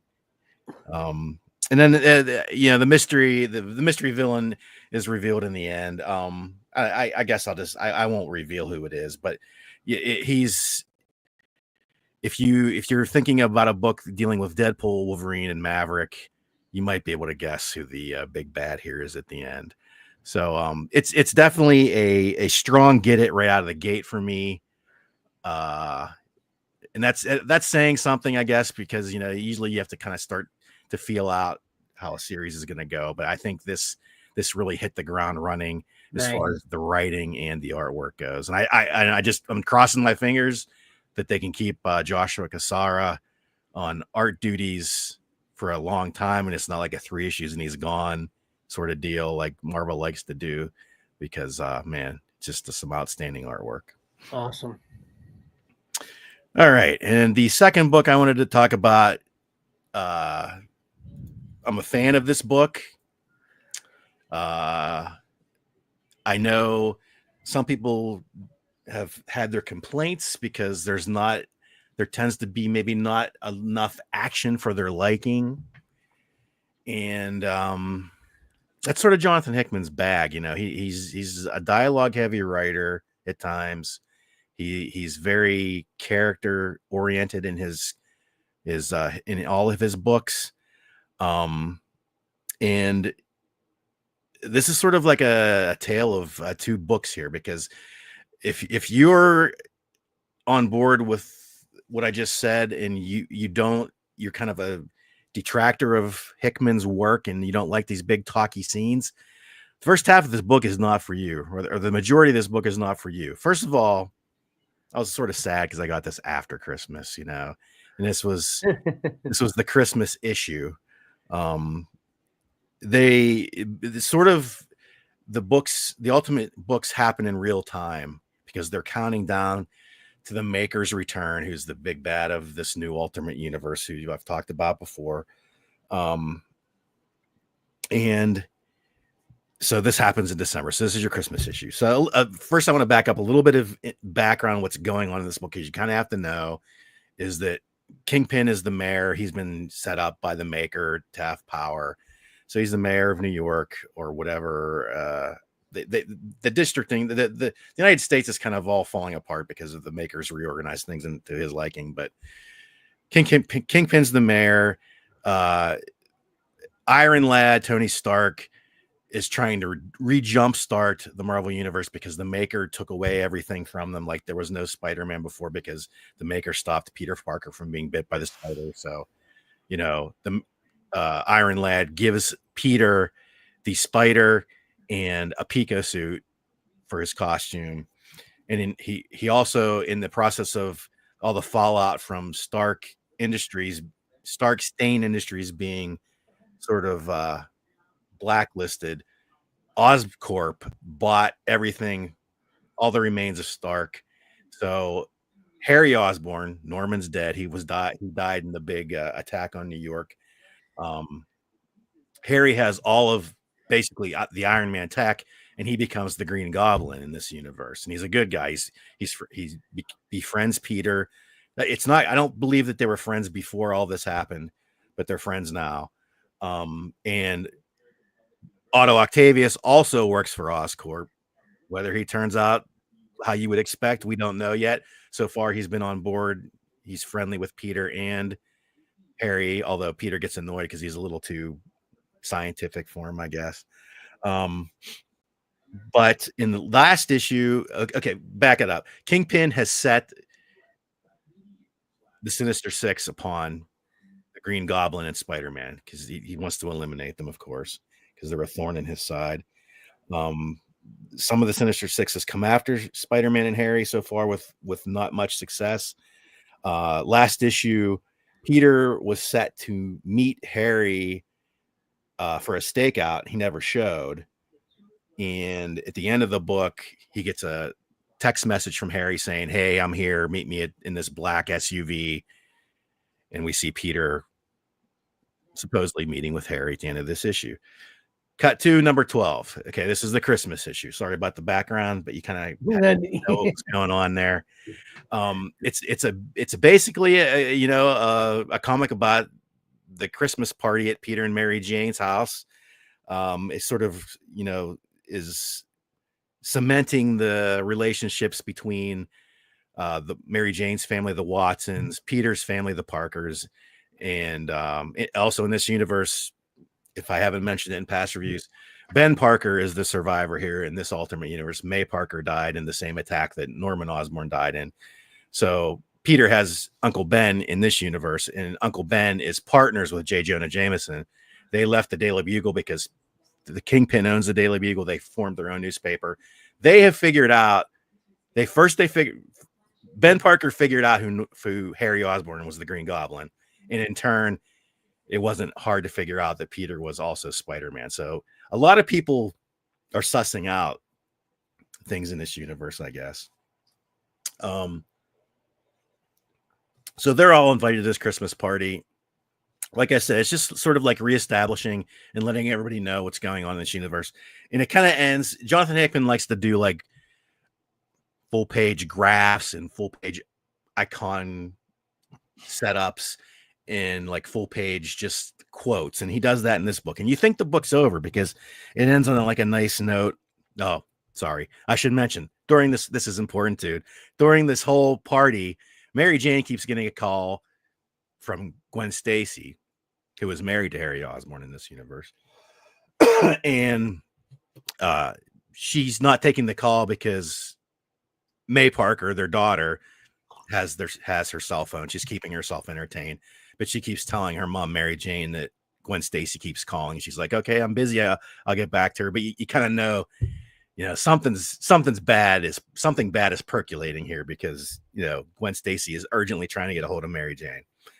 So they end the whole Christmas party scene, and you kind of think the book's kind of over because they have a full page dedicated to the quote that says, sorry, I meant to have screenshots of this because we kind of reconfigured. I forgot to put those in, but the page says, "Happiness is being surrounded by the people you love." And you kind of think the book's over, but you turn the page and it's May Parker again nagging Mary Jane. You're getting a call. You're getting a call. So Mary Jane finally takes the call. It's Gwen Stacy saying that Harry is missing. Has Peter heard anything from him? So she runs out, grabs Peter, brings him in the room, puts him on speaker, and says, "Peter, what's going on? They haven't heard from Harry in days." And he's not answering. His back's kind of like turned to Mary Jane. And she grabs hold of his arm. And all of a sudden you see what I believe to be, this is sort of what you can interpret different ways. It looks like his costume is sort of coming alive and reacting to her. And he turns around. Peter has black eyes. And she's like, "Peter, just say something. What's happening here?" And he just says, "Merry Christmas," very creepily. And the next page is an all white page again that says, sorry, "Fear is knowing it can all be taken away." So you have happiness is being surrounded by the people you love. And now we have fear is knowing that it can all be taken away. So there again, you think the book's over. If there's one last page, it's an epilogue, and it reveals that one of the Sinister Six, Craven, has actually captured Peter and Harry. So not only has he captured them, but he obviously knows their identities too. So things are not going to be good going forward for Spider-Man in the Ultimate Universe because his secret identity is definitely blown now that the Sinister Six and Kingpin have all this information. This was just a very well written issue. I loved the twist at the end because I was not ready for it. It was a nice tack on at the end, really dramatic. And one of the things too is that Peter has the Pico suit that Iron Lad gave him.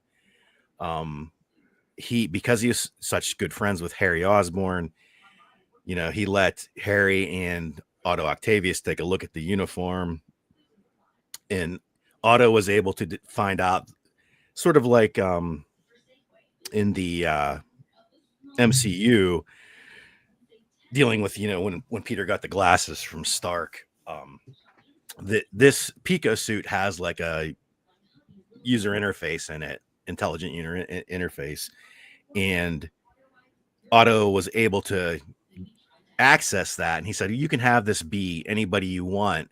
And this is obviously setting up future storylines, because Harry chose his father to be the voice in his head and to guide him. So we kind of know that's probably not a good idea, because Norman Osborn was always in this universe as well, verbally abusive and very tough on Harry. So you can't see things going well there.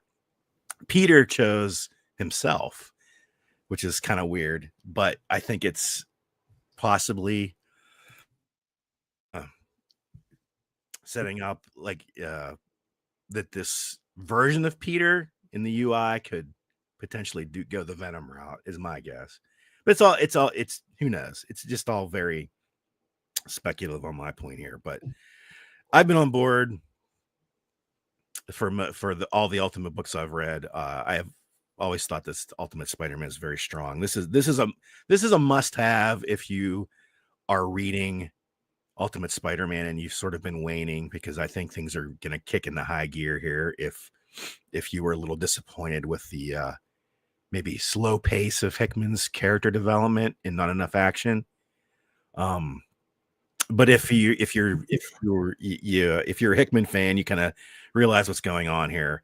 I think it's just a spectacular issue. I really applaud how he handled and structured this issue, and how it all panned out in the end. Just a really great issue, and with a nice Spidey Santa on the cover. So how can you beat that? Yeah, I like that cover.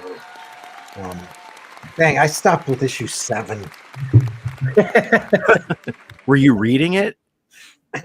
I read the first one, and you know, of course I should have just kept getting it just for Chichetto's artwork, that alone. But yeah, it's just and I never got around to reading the others. I thought, well, am I ever going to catch up with this? So made the cut. And now, see this review, the way that you explain this book, that sounds awesome. Yeah. Missed phone calls. You constantly be like, okay, what does she want? What does she want? Right, What's so important? That storytelling is great. I like those big pages you talked about with the saying on there. Just the whole thing about this book sounds great. And Craven coming up, I'm like, dang it, man. Stop. So. Yeah, and great build-up writing like that. That's what makes comics classics, not the actiony stuff, which obviously that's a great capper for stuff like that. But the real memorable comics are the ones that are written like that, So yeah, it's just we talked about this way back when this was first announced, that this is sort of the Spider-Man everybody wants. They wanted him to stay with Mary Jane. He's married, has a family. But now I feel like things, this might be where Hickman twists the knife, and it might not be so good that he actually has a family, because now that his secret's exposed, things might be not so good for his family. Yeah, so. It's like, here, I'll give you what you want, right? And then I'll make you regret wanting it. Right? Yeah, exactly. Yeah. The dynamics between Harry and Peter are also done very well too. You like seeing them as friends and sort of discovering their new abilities and trying to fight against the Maker's regime in this Ultimate Universe. It all works very well. So yeah, check it out. Yeah. Awesome. I have doubles of 5, 6, and 7 if anybody wants to trade for like 8, 9, and 10. And I just looked, I realized why I read one. I missed issue 2 because I was so on again, off again, whether I was going to get it or not. So I ended up getting a 4th printing of number 1, missed number 2, and I was able to jump on with number 3. So, yeah. So anybody wants to help me out, I can trade a couple. I appreciate you mentioning Marco Cicchetto, because I don't think I did. He, you know, he's done the majority of these issues. He's had a couple fill-ins, I believe, but he's awesome. I mean, I praised him every chance I could get when he was on Daredevil. Yeah. And it's just continued here. He makes, I talk about, you know, the detractors of Jonathan Hickman's character work, and you're not getting all the superhero elements. He makes the everyday mundane scenes very interesting. His artwork is just so well defined and enjoyable to look at, that even characters out of costume are interesting and engaging. So props to him too. Yeah, and seeing issue 12 and then looking at the other ones here on my phone, and this is a little tiny thing, but I'm glad to see that 12 issues in, the cover layout and format is the same. Right. The number up in the corner, big white number, the white, you know, the color removal for that left side. Yeah, it's all the same. Keep it like that, Marvel. Yeah.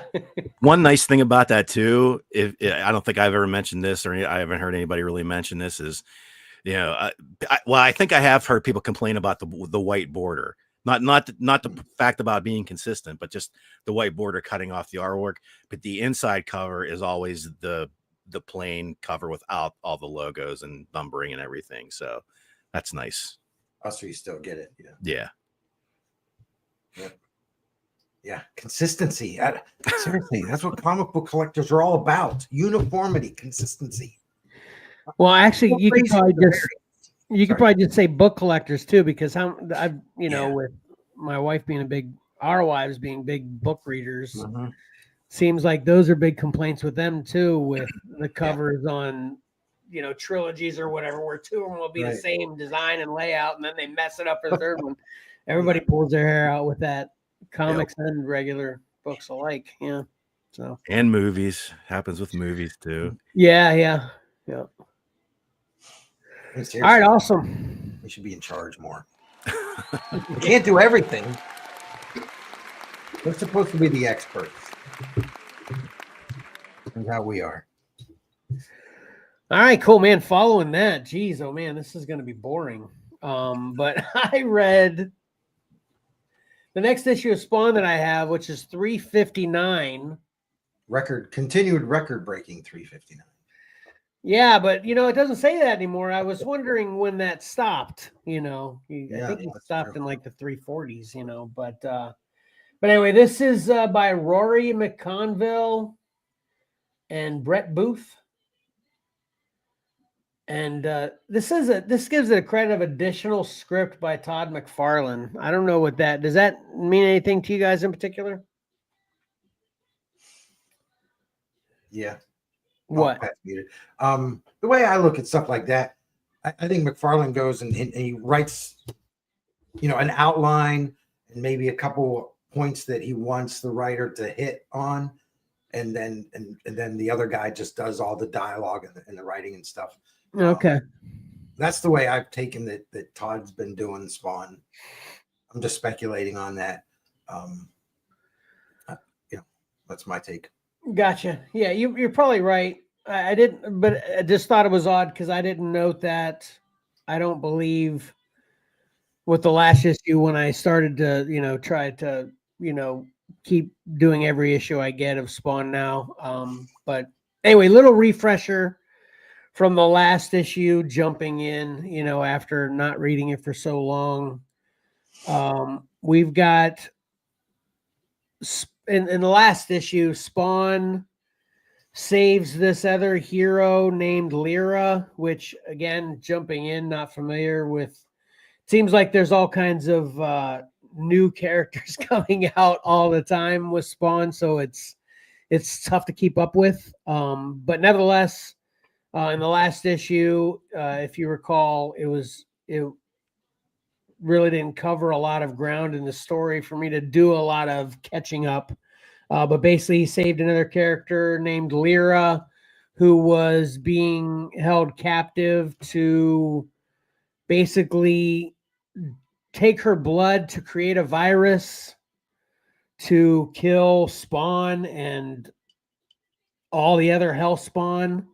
And he ended up saving her. And then we got a little bit of background of a character called Blood, Blud, that is this vampire lord that is basically trying to create a virus to take out, Spawn and all of the other Hellspawn that are, kind of in league with him to stop Blood. And so that continues into this story. And to get some, I got some more details to kind of fill in the blanks as to exactly what's going on here. So this character Blood is a vampire lord that is trying to open or trying to close all the dead zones. If you know anything about Spawn, dead zones has always kind of been a big thing. It's kind of a gateway between hell and, Earth. And I think, over the years, they just keep adding dead zones. From when I remember when dead zones originally came around, it was like, there's a dead zone. It was like, that was the dead zone. But now it seems like there's all kinds of dead zones everywhere. So where we are in this story is Blood is trying to, I can't exactly figure out who closed all the dead zones or who is trying to keep them closed and who's trying to open them exactly. But basically this character Blood is a vampire lord that's trying to rule the earth with vampires. And he knows the only way he can do that is if all of the Hellspawns and angels that are, superhero roles essentially in the Spawn universe are stopped. And the reason the dead zones are a little confusing is it seems like from what I'm reading that Spawn actually gave up his powers to block all dead zones but one. So Spawn is currently powerless. He's literally just a bad butt mortal. He's just this awesome Marine with all of his weapons, and he still wears the same uniform, but he can't do all of his demonic tricks and, have magic and powers. And it seems like from what I'm reading that he gave those up to close the dead zones. But like I said, it's confusing because I feel like Blood he wants the dead zones closed too, so no more Hellspawns can come in and stop his nefarious plans. So it actually addresses that a little bit in a confusing way too. It's like Spawn is making the decision to open the dead zones to get his powers back to be able to fight this Blood guy because he's obviously a vampire, so he's not a normal human. And all of his minions. There's minions everywhere too that are, some kind of, the typical minions where you see hundreds of them, but then there's also minion leaders where you'll get just a couple of them that are real bad butts, they're everywhere. So Spawn and even his people can't handle it all without their powers. So it's do they open the dead zones to get their powers back, or do they keep the dead zones closed? So it's, like I said, it's kind of confusing to whether Blood wants them open or not. But that's kind of where we are in Curse, which is another Spawn character that I am familiar with. Plays a big part in this. I don't know whether you're familiar with Curse. He kind of looks like he's kind of like got a gas mask, kind of like your gas mask guy from Dust to Dust. Oh, Dust.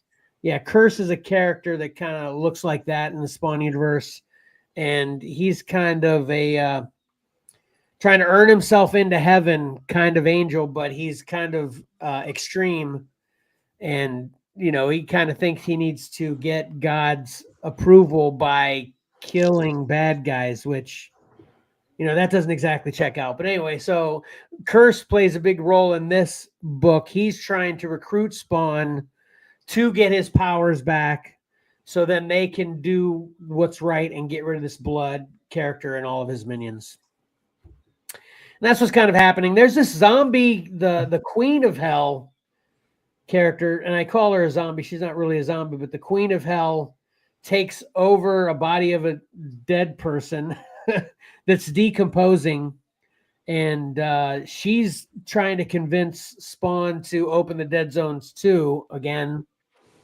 So, like I said, this is a very this is a very confusing story with all the actors just jumping in, and exactly who wants exactly what. But basically, the meat of it is Spawn and Curse and a couple other new Spawn characters that I'm not too familiar with are currently just fighting this Blood character's minions to get to Blood.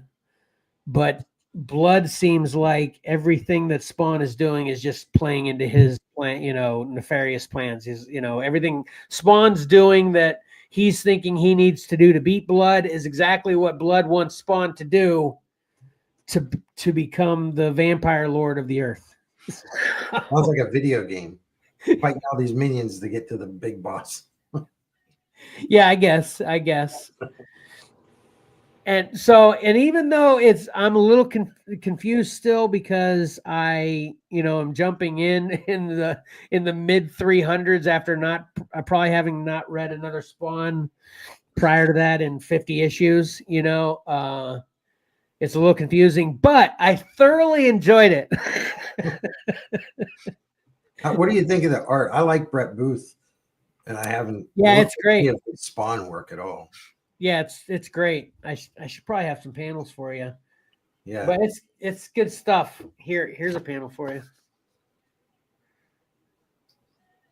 I like that one. Mm-hmm. This is Curse. Okay, yeah. It's very McFarlane-esque anyway, so. Yeah, that's good. Yeah, I liked it a lot. Definitely a must-have for Spawn fans. Spawn fans just not only get Spawn because Spawn is cool and the covers are cool, but you got to read the stories. I mean, it's a must-have for Spawn fans. I'm still kind of on the fence where this goes to say I think me and Ayla were talking about this. I think I was talking to Ayla about. I just went on the covers where I needed to start in this story in particular to get all the moving parts of it. You know what I mean? Like this is Blood's journey, episode 8, whatever, part 8 of Blood's journey or whatever storyline you want to give it, to how far do I need to go back? Because I would, if this were like part 8, then I would have just started Blood's journey at part 1. You know what I mean? Yeah. To get every single thing. But like I said, without getting every single thing, it's still a fun ride. I would just start at issue number 1. I tried that. I actually tried that with the beginning of Comics and Collectibles and the Crawl Space. You remember? The very first episode, that's what I talk about is Spawn issue number 1. Because I say I'm gonna catch up to where he is. That's what I literally talk about in the first episode. But I did not do that. So. No. We can tell because you wouldn't be confused if you had. Exactly. So I'll try to get this confusion ironed out before I review another Spawn. Maybe the next Spawn I read, I'll have to skip it until I get the complexities that I can explain it better once I get to whatever Spawn is the next one I run a review, so. Or do like Pat, where you read like 8 and I have the graphic where there's 8 covers and just talk about the whole story. That's what I should do.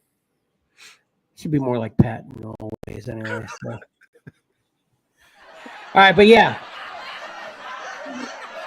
Must have for Spawn fans. Uh-oh. Oh, sorry. It disappeared. I was like, all right. Man, I just have to say, Pat, you sent those screenshots of the Ultimate Spider-Man book. Now, I want to go out this afternoon. I haven't picked up my books for a bit and just grab what's on the shelf, as many as I can. That's great. Dang it. So basically, if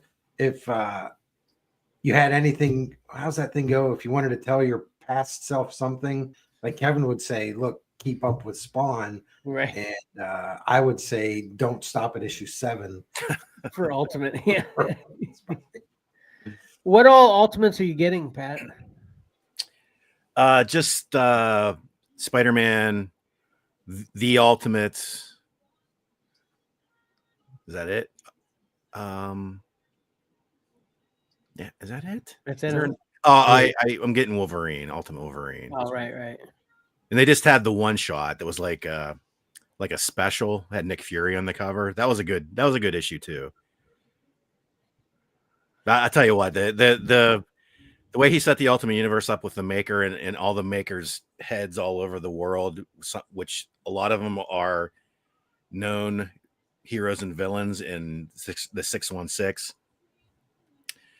They're just some nasty people ruling the world right now. So it's a great setup for the Ultimates and the heroes that are trying to take the world back.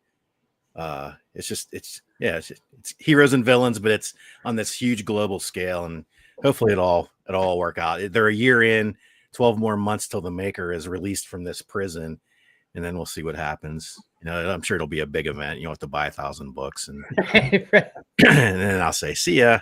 But so far, it's been entertaining. Talking about that Kingpin being governor too. That's what's happening in the new Daredevil.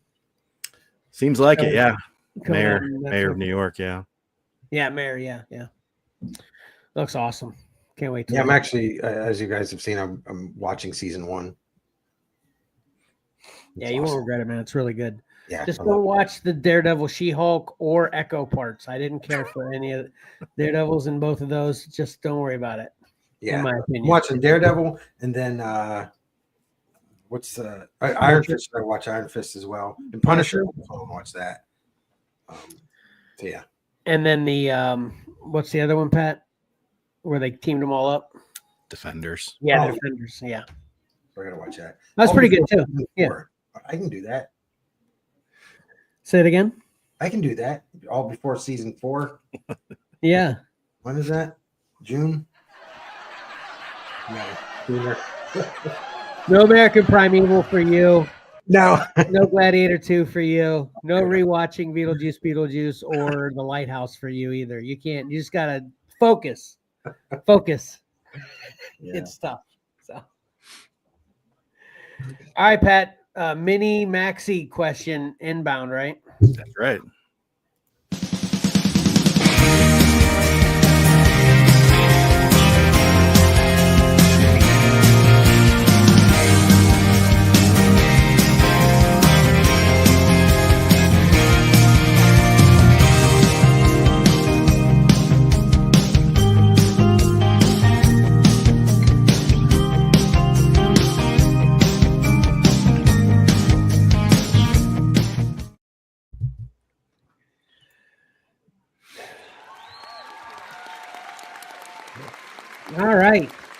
All right. We're going to start off where we left off last time with some hot toys. We only have one. Okay. And it's for Kevin. This is V or Vi from the Arcane show. Okay. In a follow-up, we had Jinx. I meant to pull that picture, so I had both of them up, but I forgot. So my apologies, everyone. But is it V or Vi, Kevin? Do you remember? Vi. Yeah. Vi. Okay. Yeah. But yes, the second figure in the Hot Toys releases from the League of Legends Arcane show from Netflix. Man, I apparently need to get back to this too because my daughter she finished it, and I can't remember exactly how many episodes I have left yet, but she was a total wreck. But of course, loved every second of it. You know, with the ending of this, and I guess she's heard that they're not bringing another season back for some reason, but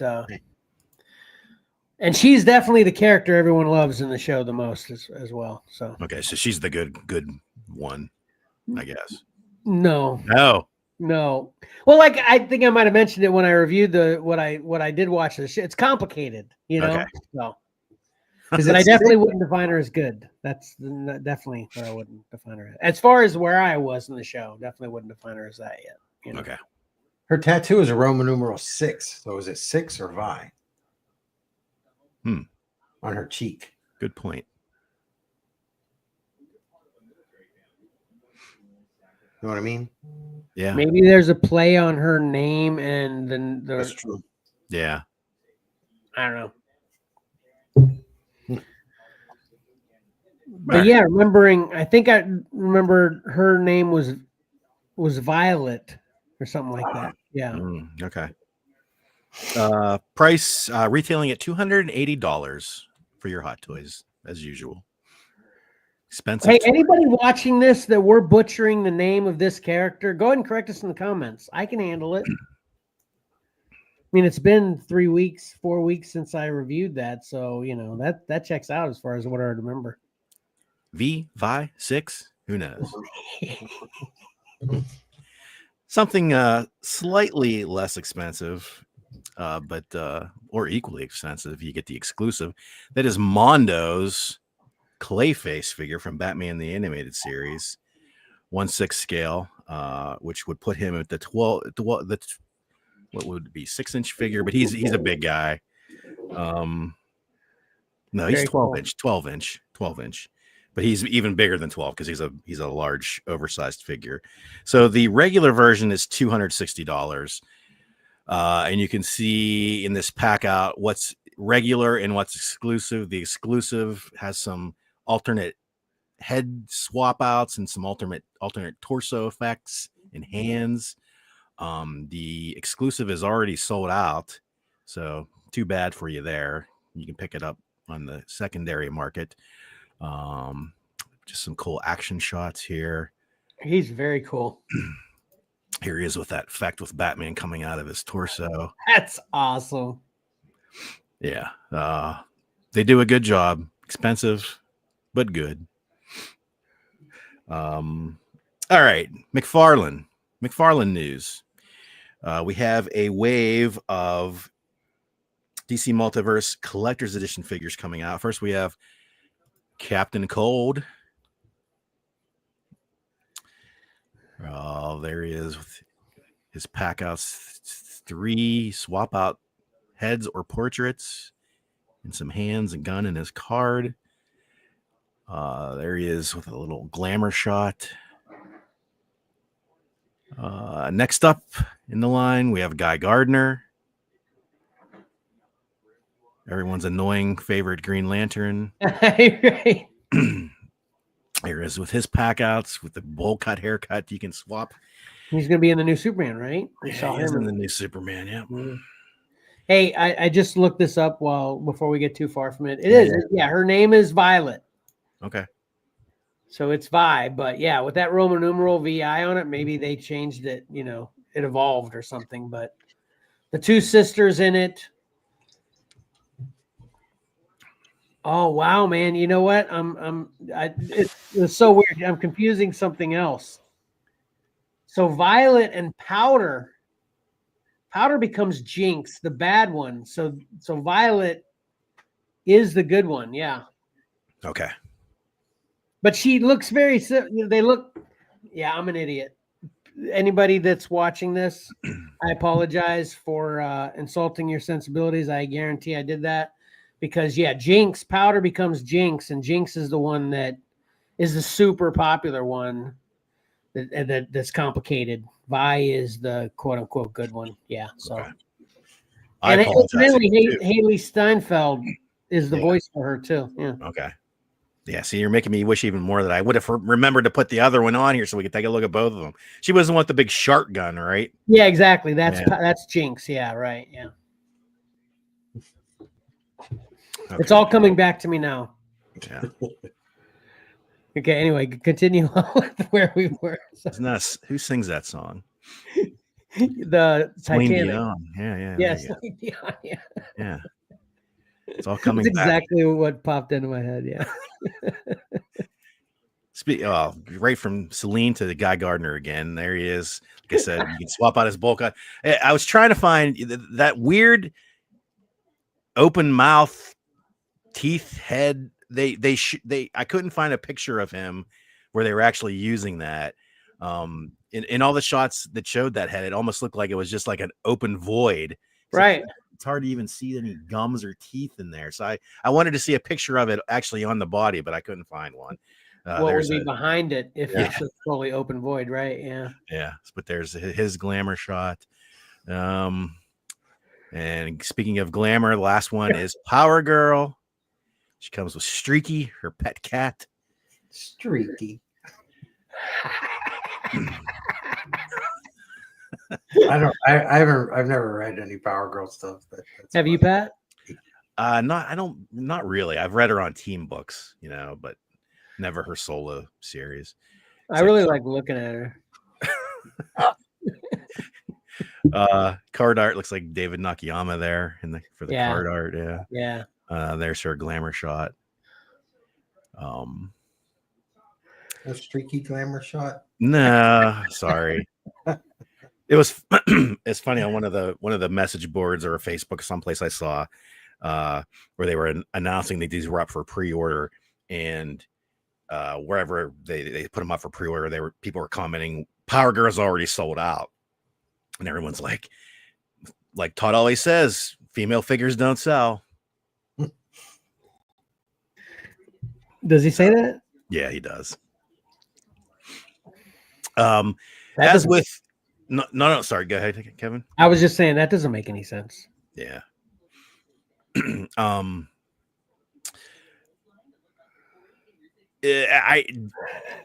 Todd likes to do platinum figures, variant figures, and it's become like an epidemic. I don't know if they do them for every collector edition figure, but they are definitely doing it for these because leaks have come out, or usually it seems like you had to wait for them to show up on the shelf to see what the variant versions are, but somehow somebody got a pick of the platinums for this wave. So there they are right there. It's hard to see them, but the biggest difference is the Green Gardener. The Guy Gardner in the blue variant from his short-lived costume there. Sort of like the Super Friends look for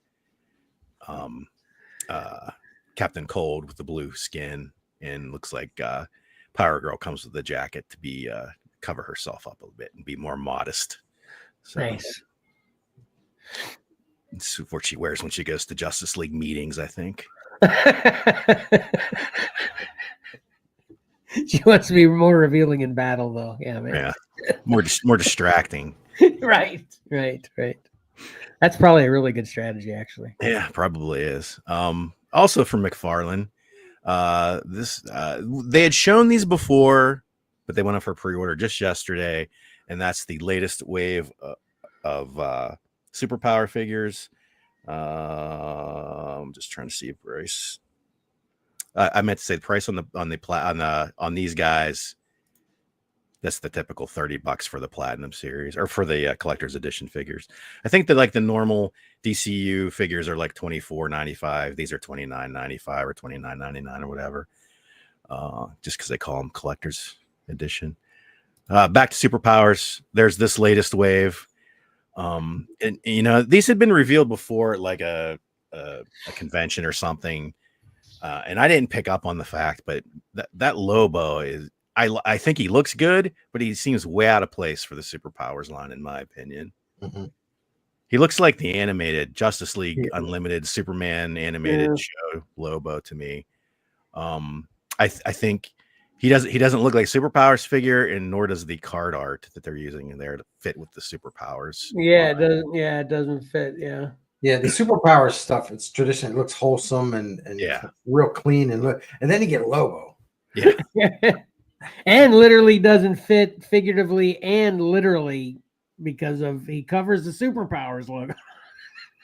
Well, there's that too. He seems way okay. So on the card, he looks way out of scale. He looks huge. Yeah. Now I don't know if they shrunk him down for the group shot there in the front. He looks that a little better. Weird. Yeah. But he looks it looks like Flash is only coming up to his neck.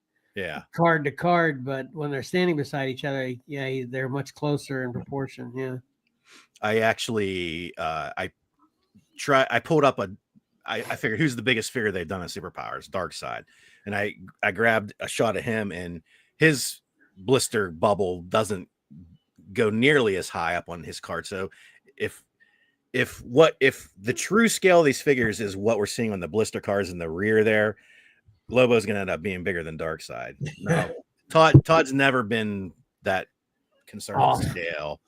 So, did you say that concerned with scale? Yeah, you can't. It's sort of all over the place. But if you don't have the right scale, how are you gonna play with them? It'd be totally you wouldn't be able to do that. Yeah, I know. I really like the Jay Garrick figure here. Yeah. I mean, I'm a fan of the character, so that helps. But and like I said, I do like the Lobo.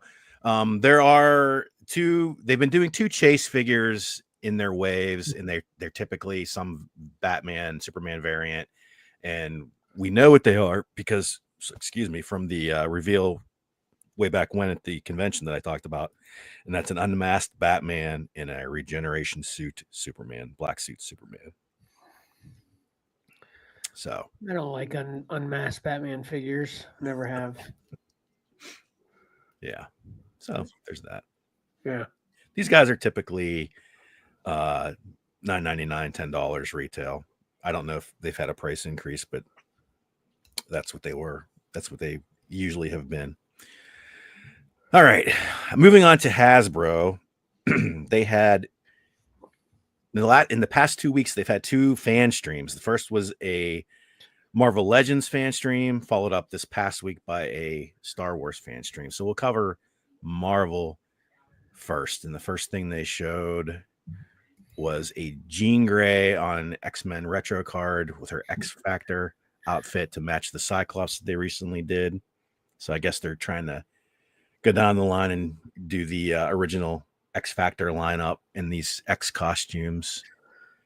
There she is, out of the box, alternate head,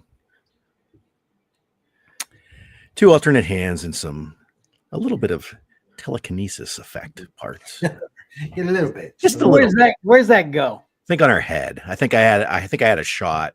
I didn't include it, but I think it goes on her head. Kind of like the card art right there. Yeah. I mean, how would it attach? There's no. Yeah, that's what I'm saying. Like, is it like, is it like one of those sticky, that are kind of gluey plastic things, but aren't actually sticky that just sit there? If you put it, you know what I'm saying? I did see it on her in some shot along the way, but I did not include that. So I think so I apologize. Maybe you just have to put a little bit of poster putty or something on it. Just go with it. And I think it probably snaps on, but I don't see how it would work. She looks cool though. She looks cool though, that's for sure. The next up is I think this is the last of these to be made. They've been slowly trickling these out from Spider-Man No Way Home. They've been doing all the villains in these deluxe packages so they can charge extra money for them. And the final one is Electro. People are really up in arms for this one because they're going to charge extra for what is basically a basic figure with a lot. They're saying the only thing he has are these, lightning part effects. The noodles, electric. Right. Yeah. There's not even an alternate, quote unquote, unmasked head here for Jamie Foxx. People wondered if that was a licensing thing, but I don't know. Wait, what? So that's why you said quote unquote unmasked, because it's not a mask. Yeah. But it just so that doesn't even come off? Appears not. It's not from all the Can you go back shots. to the box? Sorry. Can you go back to the box? Yeah. If that doesn't come off, that figure sucks. I'd take it off. Although ironically enough that I say that, I just feel like pointing this out right now. If they would have done that effect, because I did love that with No Way Home. Yeah. If they would have done that in Amazing Spider-Man 2, that would have made me enjoy Electro so much more. It was such a great addition to Electro and No Way Home. I agree. But not having that as an option to take on and off is just silly. Well, that's the thing. There were no shots of him without it. So. Oh, you're assuming, but you're not for sure. Exactly. Yes. Okay. Yeah. Okay. Yeah, it's kind of the funny thing, right? Everyone gets on Electro because it's just a hokey mask, but I thought it was a pretty good idea to do it this way for the movie. Yeah. Agreed. Yeah. With a nod to the comic fans. Right. All right. Although I did think Electro was spelled with a K too. Wasn't Electro spelled with a K? Nah. Never? I don't think so. I'm just getting that confused with Electra. Probably, yeah. All right. Next up is this new wave of Marvel Legends. I guess I can show you the group shot first. because the big thing about they're on sort of like retro cards, but the big feature that they were touting is this is the mini comic wave. Okay, they all come with a mini comic. There you go. You can see them holding their mini comics, enjoying so them. it's to scale. Yeah, for the most part, yeah. All they are is little plastic pieces with, laser printed. The technology has come up where they can just print them right on there. It's the same technology they use to print the faces on these days. That's how they do I just the want faces. the mini comics, the little plastic mini comics. I believe they're counting on some of that, Mike. So, yeah. Yeah, I'm not going to buy the whole figure, though. I need them to sell them separately. Sold separately. People love to steal the Build-A-Figure parts, so get ready. All right, so we'll run through them. There's Adam Warlock, and these are not up for pre-order yet, so you had to go from the shots provided in the live stream. So no real showroom quality picks here, but we'll get through it. Adam Warlock, he comes with the Infinity Gauntlet comic. There he is. I don't know how I feel about those little comics. How do you feel about that, Pat? Is that goofy? It's goofy for them to be holding it. Okay. Yeah. But just including it wouldn't be goofy, but them holding it's goofy. Okay. I'm down with that. Okay. Is that what you're saying? Yeah, it's a weird thing. I think they talked about it, some guy came up, hey, look at this. I'm gonna make these little mini comics, and they're like, that's a great idea. But I'm thinking that's a great idea not to do Build-A-Figure parts, and we just stick this in and charge an extra $5 or whatever. I don't know. It's definitely a marketing gimmick. I kind of, like I said, it seems stupid for them to be holding their own comic, but it's kind of a neat little. If they're not charging me for it, sure, throw it in there. Okay. I want them for a game. Yeah. Oh, geez, don't even put that in my head. Yeah, because you're just crazy enough to go buy all these. I am. Just for a game thing, and then say, hey, I've got this action figure for a discounted price because took out the little comic. Yeah. Next up, Banshee in his giant size X-Men 1 that he's holding their costume. There he is. There's this shot of him. Pretty cool. Dakin. 2 heads. Yeah. That's original. I think he's a good looking figure. It just depends on your mileage of whether you like this character. Yeah, that's what I was. There you go. Yeah. There you go. Yeah. That's a good way to put it. Yeah. It comes with the Dark Avengers comic when he was pretending to be Wolverine. There he is. Again, I think it looks like a decent figure. Yeah. If you're a fan. I mean, I hate the claws coming out of the bottom of the wrist, but that's how it was. Yeah. That's how it is. Yep. A couple old Ultimate Universe figures. Miles Morales, Spider-Man, before he moved over to the 616.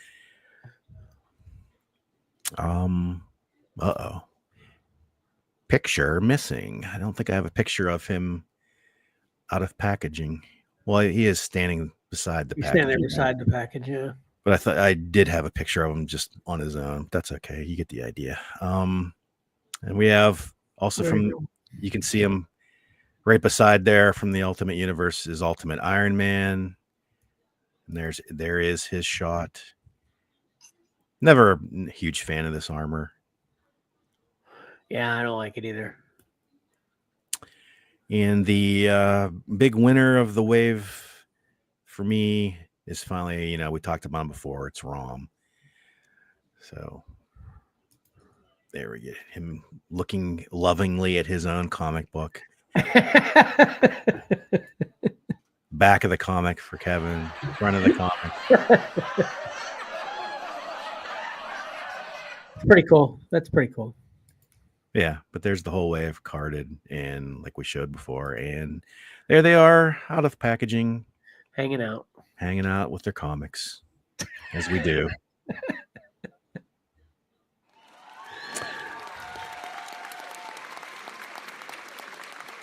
All right. And the last thing from the Marvel live stream was the reveal of a new deluxe line of Marvel Legends figure called the Maximum series. And first one out of the gate, as you might guess, is Spider-Man. Comes with extra heads, lots of extra hands, lots of effects parts. There you can see them sort of all spread out on the black background. They touted the fact that they rebuilt him from the ground up. He's all new. I know it's probably hard to tell. You've seen one Spider-Man figure, you think you might have seen them all.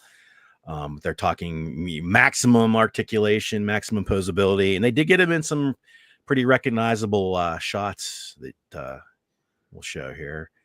Very, very McFarlane-esque. Yeah.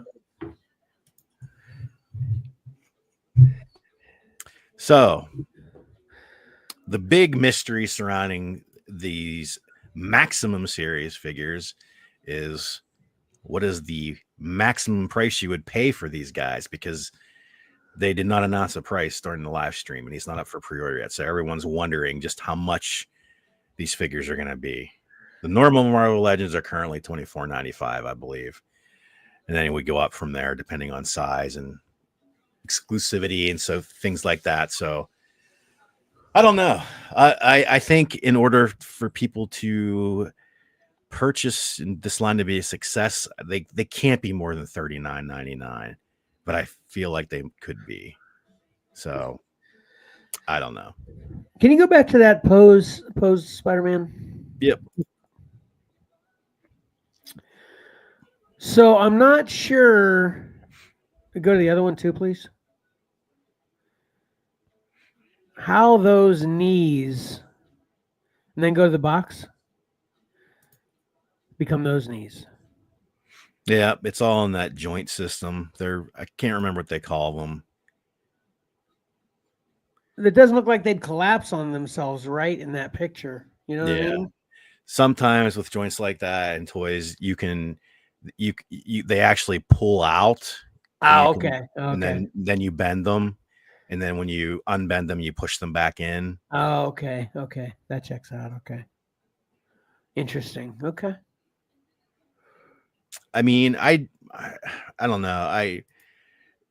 There's, like I said, so many Marvel Legends Spider-Man figures. There's nothing enticing me to want this specific one. Well, they had the spider sense effect before.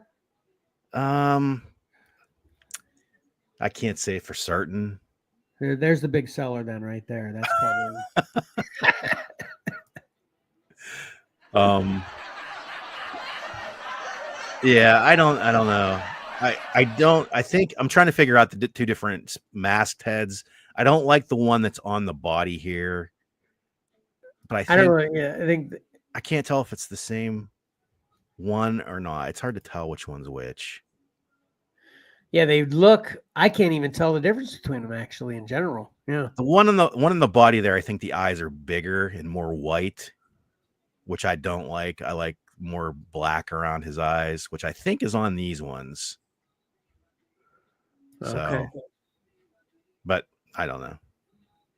But if they're going to charge upwards of $40, $45, $50, there's no way. Yeah. But we shall see when it goes up for pre-order. And lastly, like I said, this past week they had the Star Wars fan stream. It wasn't much going on there. I think a lot of people were, from what I could gather, were kind of disappointed. We'll do Black Series first, sticking with the 6-inch scale. And that's a new Anakin from Ahsoka when he appeared in the flashback scenes. Yeah. Here he is out of the box. And also from Ahsoka is Captain Rex. In the box, out of the box. Okay. Yeah. Okay. I mean, figures we've seen before, just updates. So it's like I said, not very exciting. Then we skip over to Vintage Series to finish it off. And they showed a 501st Legion clone trooper from Obi-Wan in the box, out of the box. The Mandalorian Super Commando, the can army build from Ahsoka, which I think looks pretty cool. Yeah. Out of the box. Can't remember, are their blasters white like that? I don't remember either. Yeah. That kind of looks a little odd to me. Looks like maybe they cheaped out on paint decos there. I don't know. And then from Ahsoka, we have the tandem of Balin Skull out of the box. And of course, he looks pretty cool. Hottie. Yeah, I think so too. Every time I see a figure of him and think about that show, I'm so bummed that he passed away. Yeah. Because I was really looking forward. I mean, that was one of the big things I was looking forward. They're still doing because they've recast, but I was really looking forward to following and seeing what they had planned for these two characters. There she is out of the box, and you can see there. That's one of the discussions that have come about from these two. Is everyone was debating on whether their lightsabers were red or orange, and they certainly look orange-ish, more orange-ish here than in other times. Yeah, this one definitely does. Yeah. Her face doesn't look right either. Yeah, I'm not thrilled with her face. Doesn't look right. Yeah, I mean, look at her shot there. Her eyes are so expressive as on the actress, and they just kind of get lost. Yeah. I don't know. And then finally, I saved the worst for last, I think, because this isn't very exciting. It's an army builder 4-pack of battle droids. Hooray! So, yeah. Yeah, my evolution with the droids. I love them now, though. I used to hate them. I used to be just so annoyed with them. They're annoying, but I've come to appreciate them. That's for sure. But yeah, sorry about that. I should have structured this a little bit better, but that's it for the Horizon. Way to peter out there. No, I'm just kidding.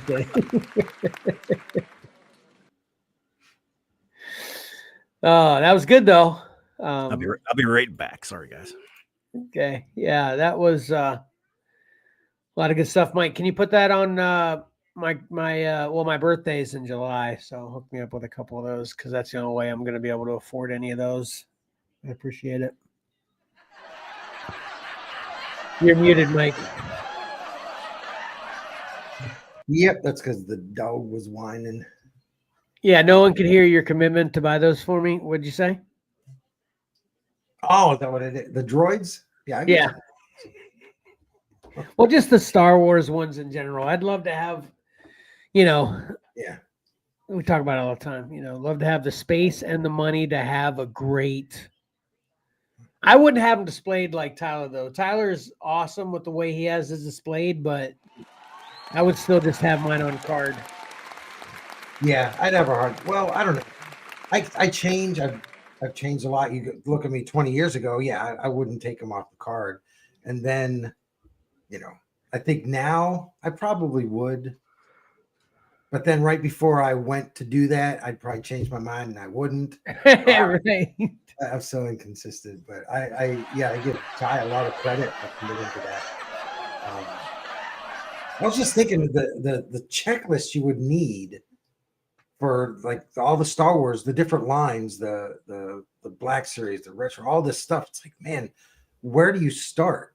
Because Ty gets, what does Ty get? Just the Black Series? I mean, yeah, he jumps all over the place, but his main focus is the Black Series. Yeah.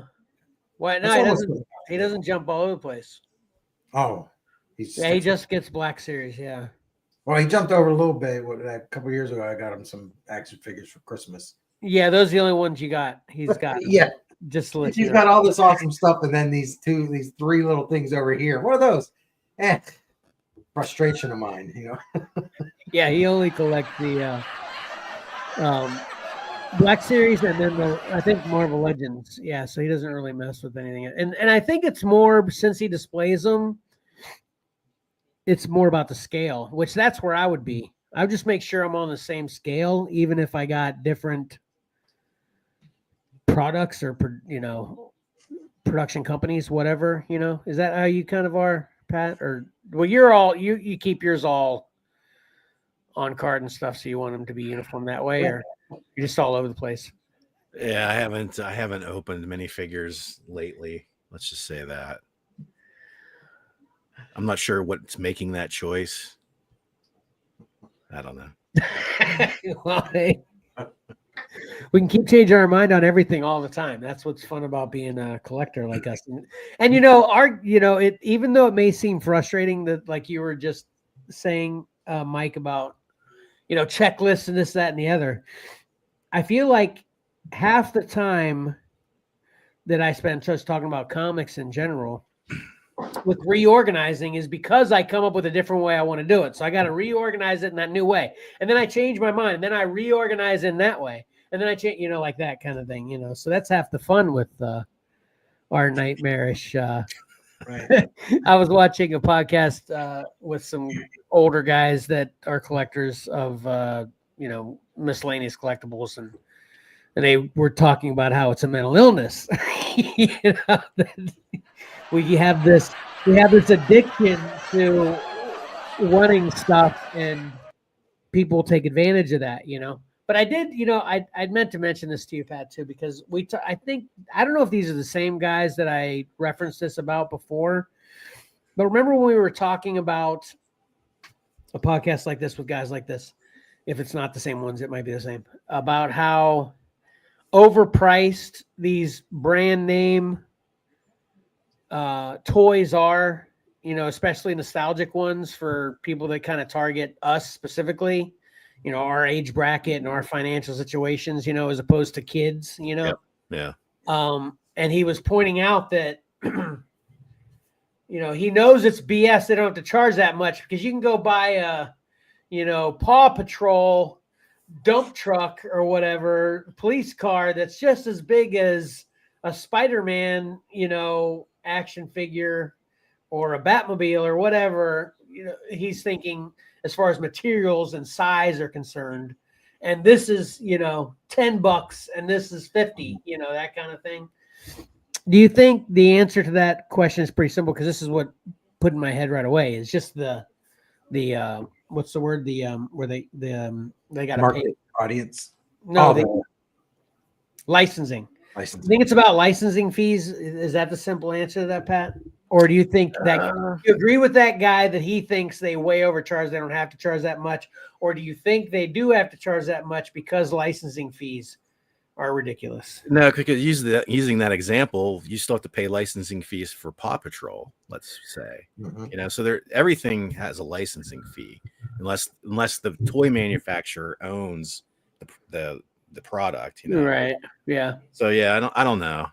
There's definitely some tailoring to who they're marketing towards as far as they cost. know they can charge more. Yeah. On the flip side of that, I hadn't spotlighted these, but they're just in the last month or so, Spin Master, who's been doing the like 3 3/4 inch cheaper DC figures, they're doing a Batman Forever retro card. I've seen a couple of them, spotty, hit or miss, but they're doing a $20 Batman Forever Batmobile. It looks fantastic, as far as, so it can be done, that goes to probably the point of their marketing and pricing towards the collector market. Yeah. To get their money, Yeah. Yeah. That's why What's up, Mark? Hello. Hey. Do we got a special guest star for some reason, or you just come to hang out? He wants to be a part of the blind box Oh, a part of the unwrap recap? recap. Yeah, there you go. Okay, cool.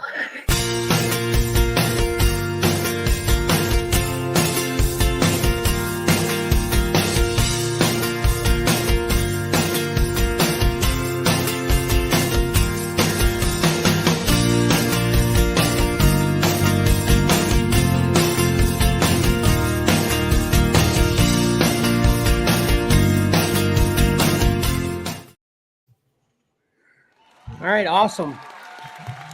All right. So are we first? Yeah. Okay. Do we want to talk about what we have first before you open it, or how do we do this anyway? I don't know. We change up every week. Right. What do you got? We've got Football Superstars Series 4. It's in a football that actually it's got a flat part here, so your figure goes right up in here, mounts to it, and this is a little base for it. I almost bought one of those yesterday because I went out and bought mine for today yesterday, and I almost bought that. I went yesterday.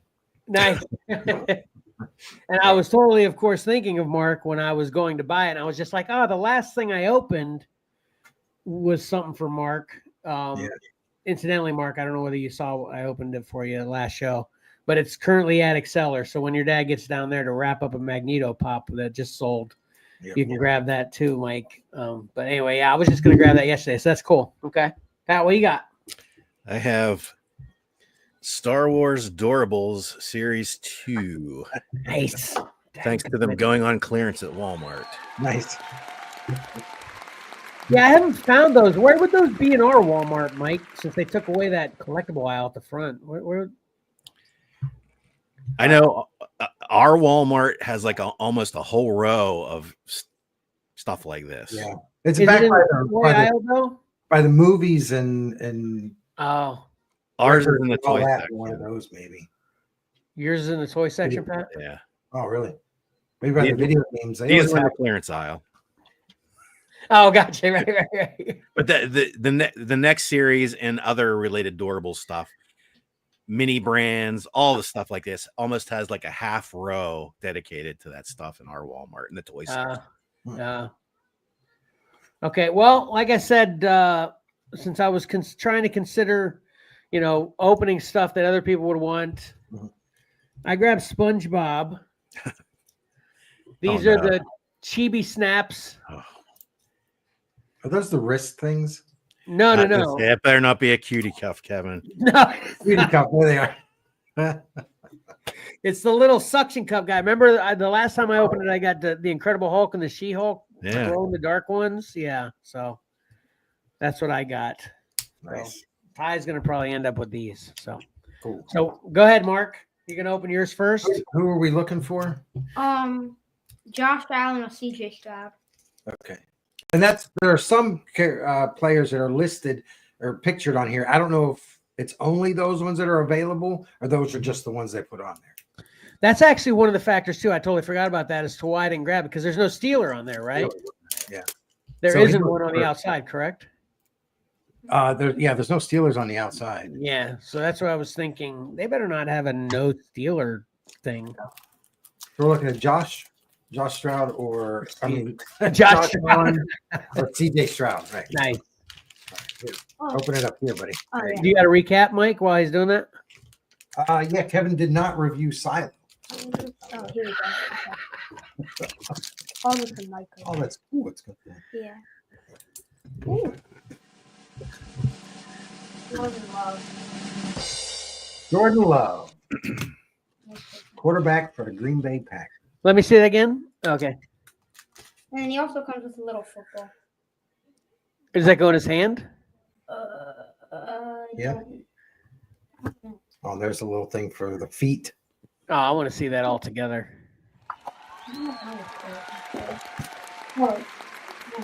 Yeah. Okay. Yeah, just like that. Oh, and then there's Got stickers. Oh, very cool. Oh, that's cool. Is the bottom of that football flat? So it sits like, Yeah. Oh, nice. Like a little statuette thing there. Yeah, that's cool. Very cool. okay. These are great. Here's like the thing. What's their checklist? Yeah. Ooh. Is there a they're Steeler in all- the checklist?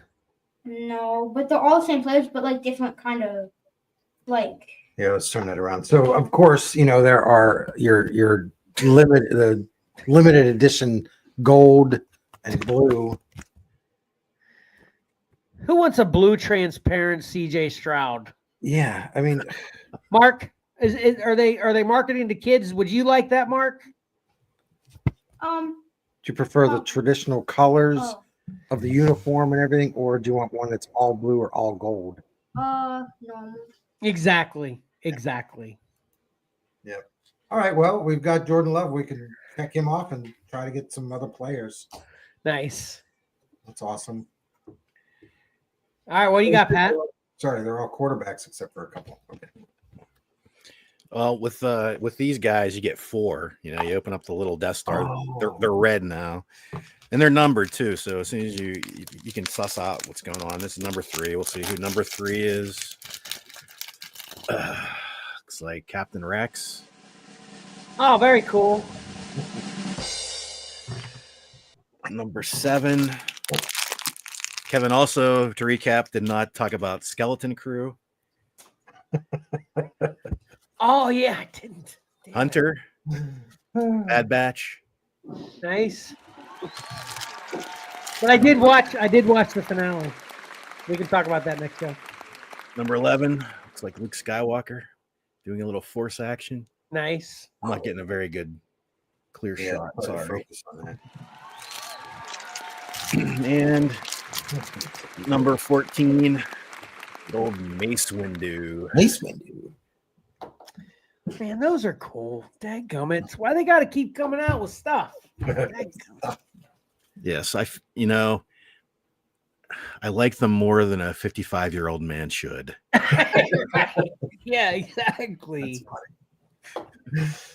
That's what, when I first saw the Doorables, I was like, Doorables. That's stupid. I'm not Then you open and say, "Oh, it's so adorable." Well, no, as soon as I saw the multi-packs where, you know, they have like, I think I saw the Ewok one first where they had all the Ewoks in the Ewok tree village or whatever standy thing that comes with them. I'm like, oh, those are adorable. All right, anyway. All right, so here I go. I got my wrapper off already too. Followed the good lead there. Oh, I don't even know. I'm looking. Well, obviously, I think I'm looking for SpongeBob, and then I'd say my second favorite's Patrick. So, Second favorite. Thanks a lot, Kevin. sorry. What I get? Oh, There you go. nice. Number 1 is out. I'm going to say I may not have reviewed Silo or Skeleton Crew like maybe I should have, but I did get a lot of 2's, which the first 2 you can pass on, and the second 2 you watch one of them and you don't watch the other one, and the last 2 was excellent. So I think I covered the gambit of 2's in what Kevin watched today. So I took them out of the plastic so you can see them a little better. Let me see if I can do this real quick. I can't remember. Did they pop out? Yeah, I don't know. See how he sticks there? That's pretty cool, right? Anyway. And my second one. What the heck? What the heck is this? I don't even know what this is. This might be a deep cut SpongeBob thing.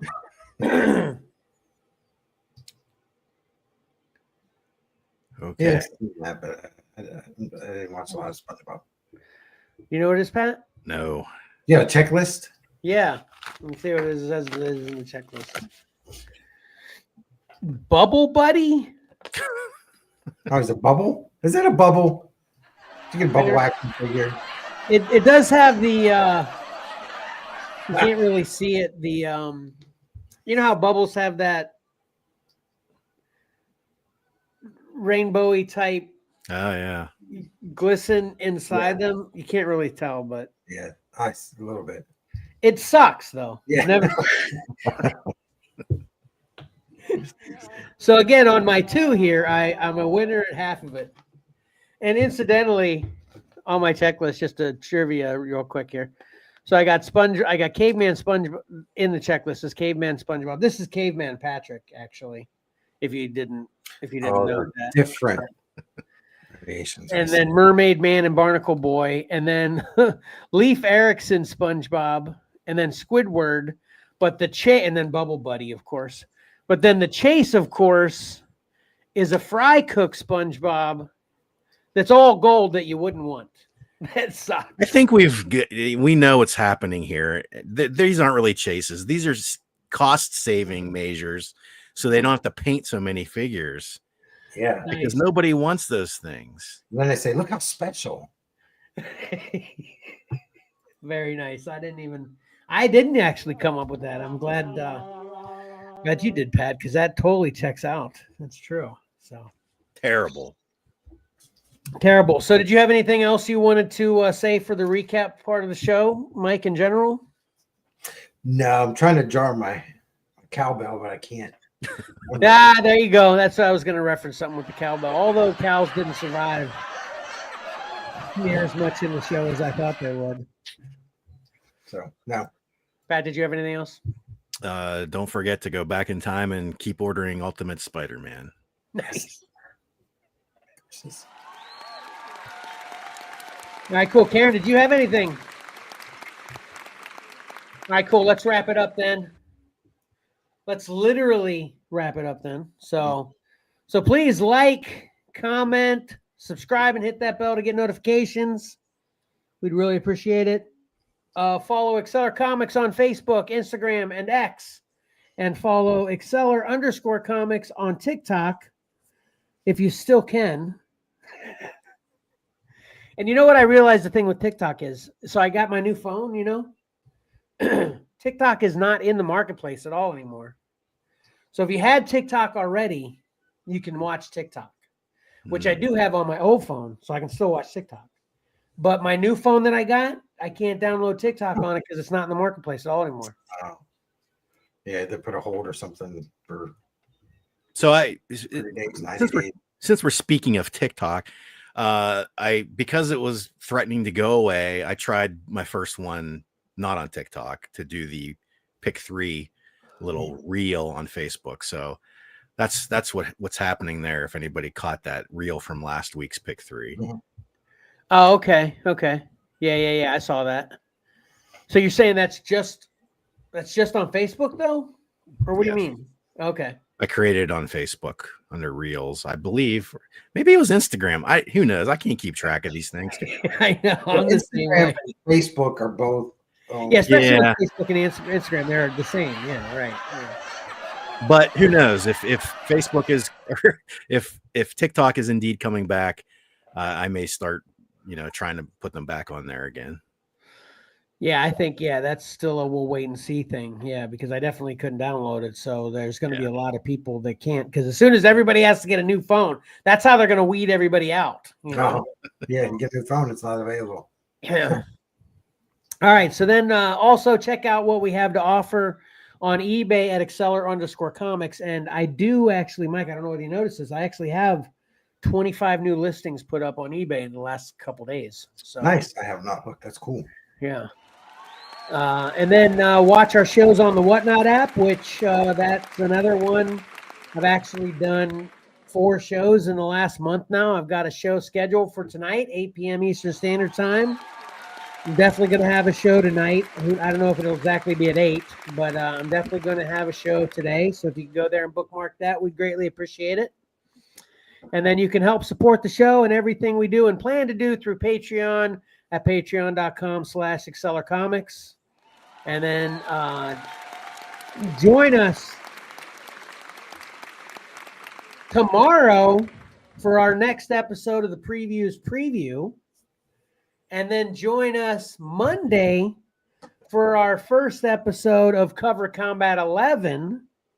And then join us for our next regular live stream on YouTube, Instagram, or Facebook on Saturday, February 8th, 2025 at 8:30 a.m.-ish Eastern Standard Time. So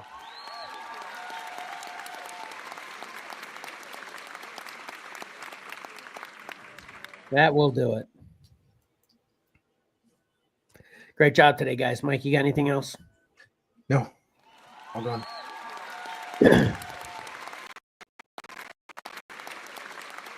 Mark, did you have anything you wanted to add? No. Okay. Pat. I forgot one thing.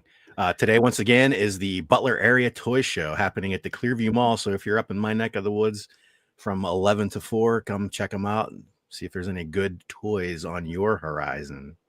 Nice, Aaron. You should stop by there for your nephew, since you're going to be in town anyway. All right, cool. That'll do it for me too. We really appreciate everybody checking us out. And until next time, don't forget, appreciating great art is awesome, but reading a great story is also a lot of fun. So why not pick up a comic book and do both? Xcellar out.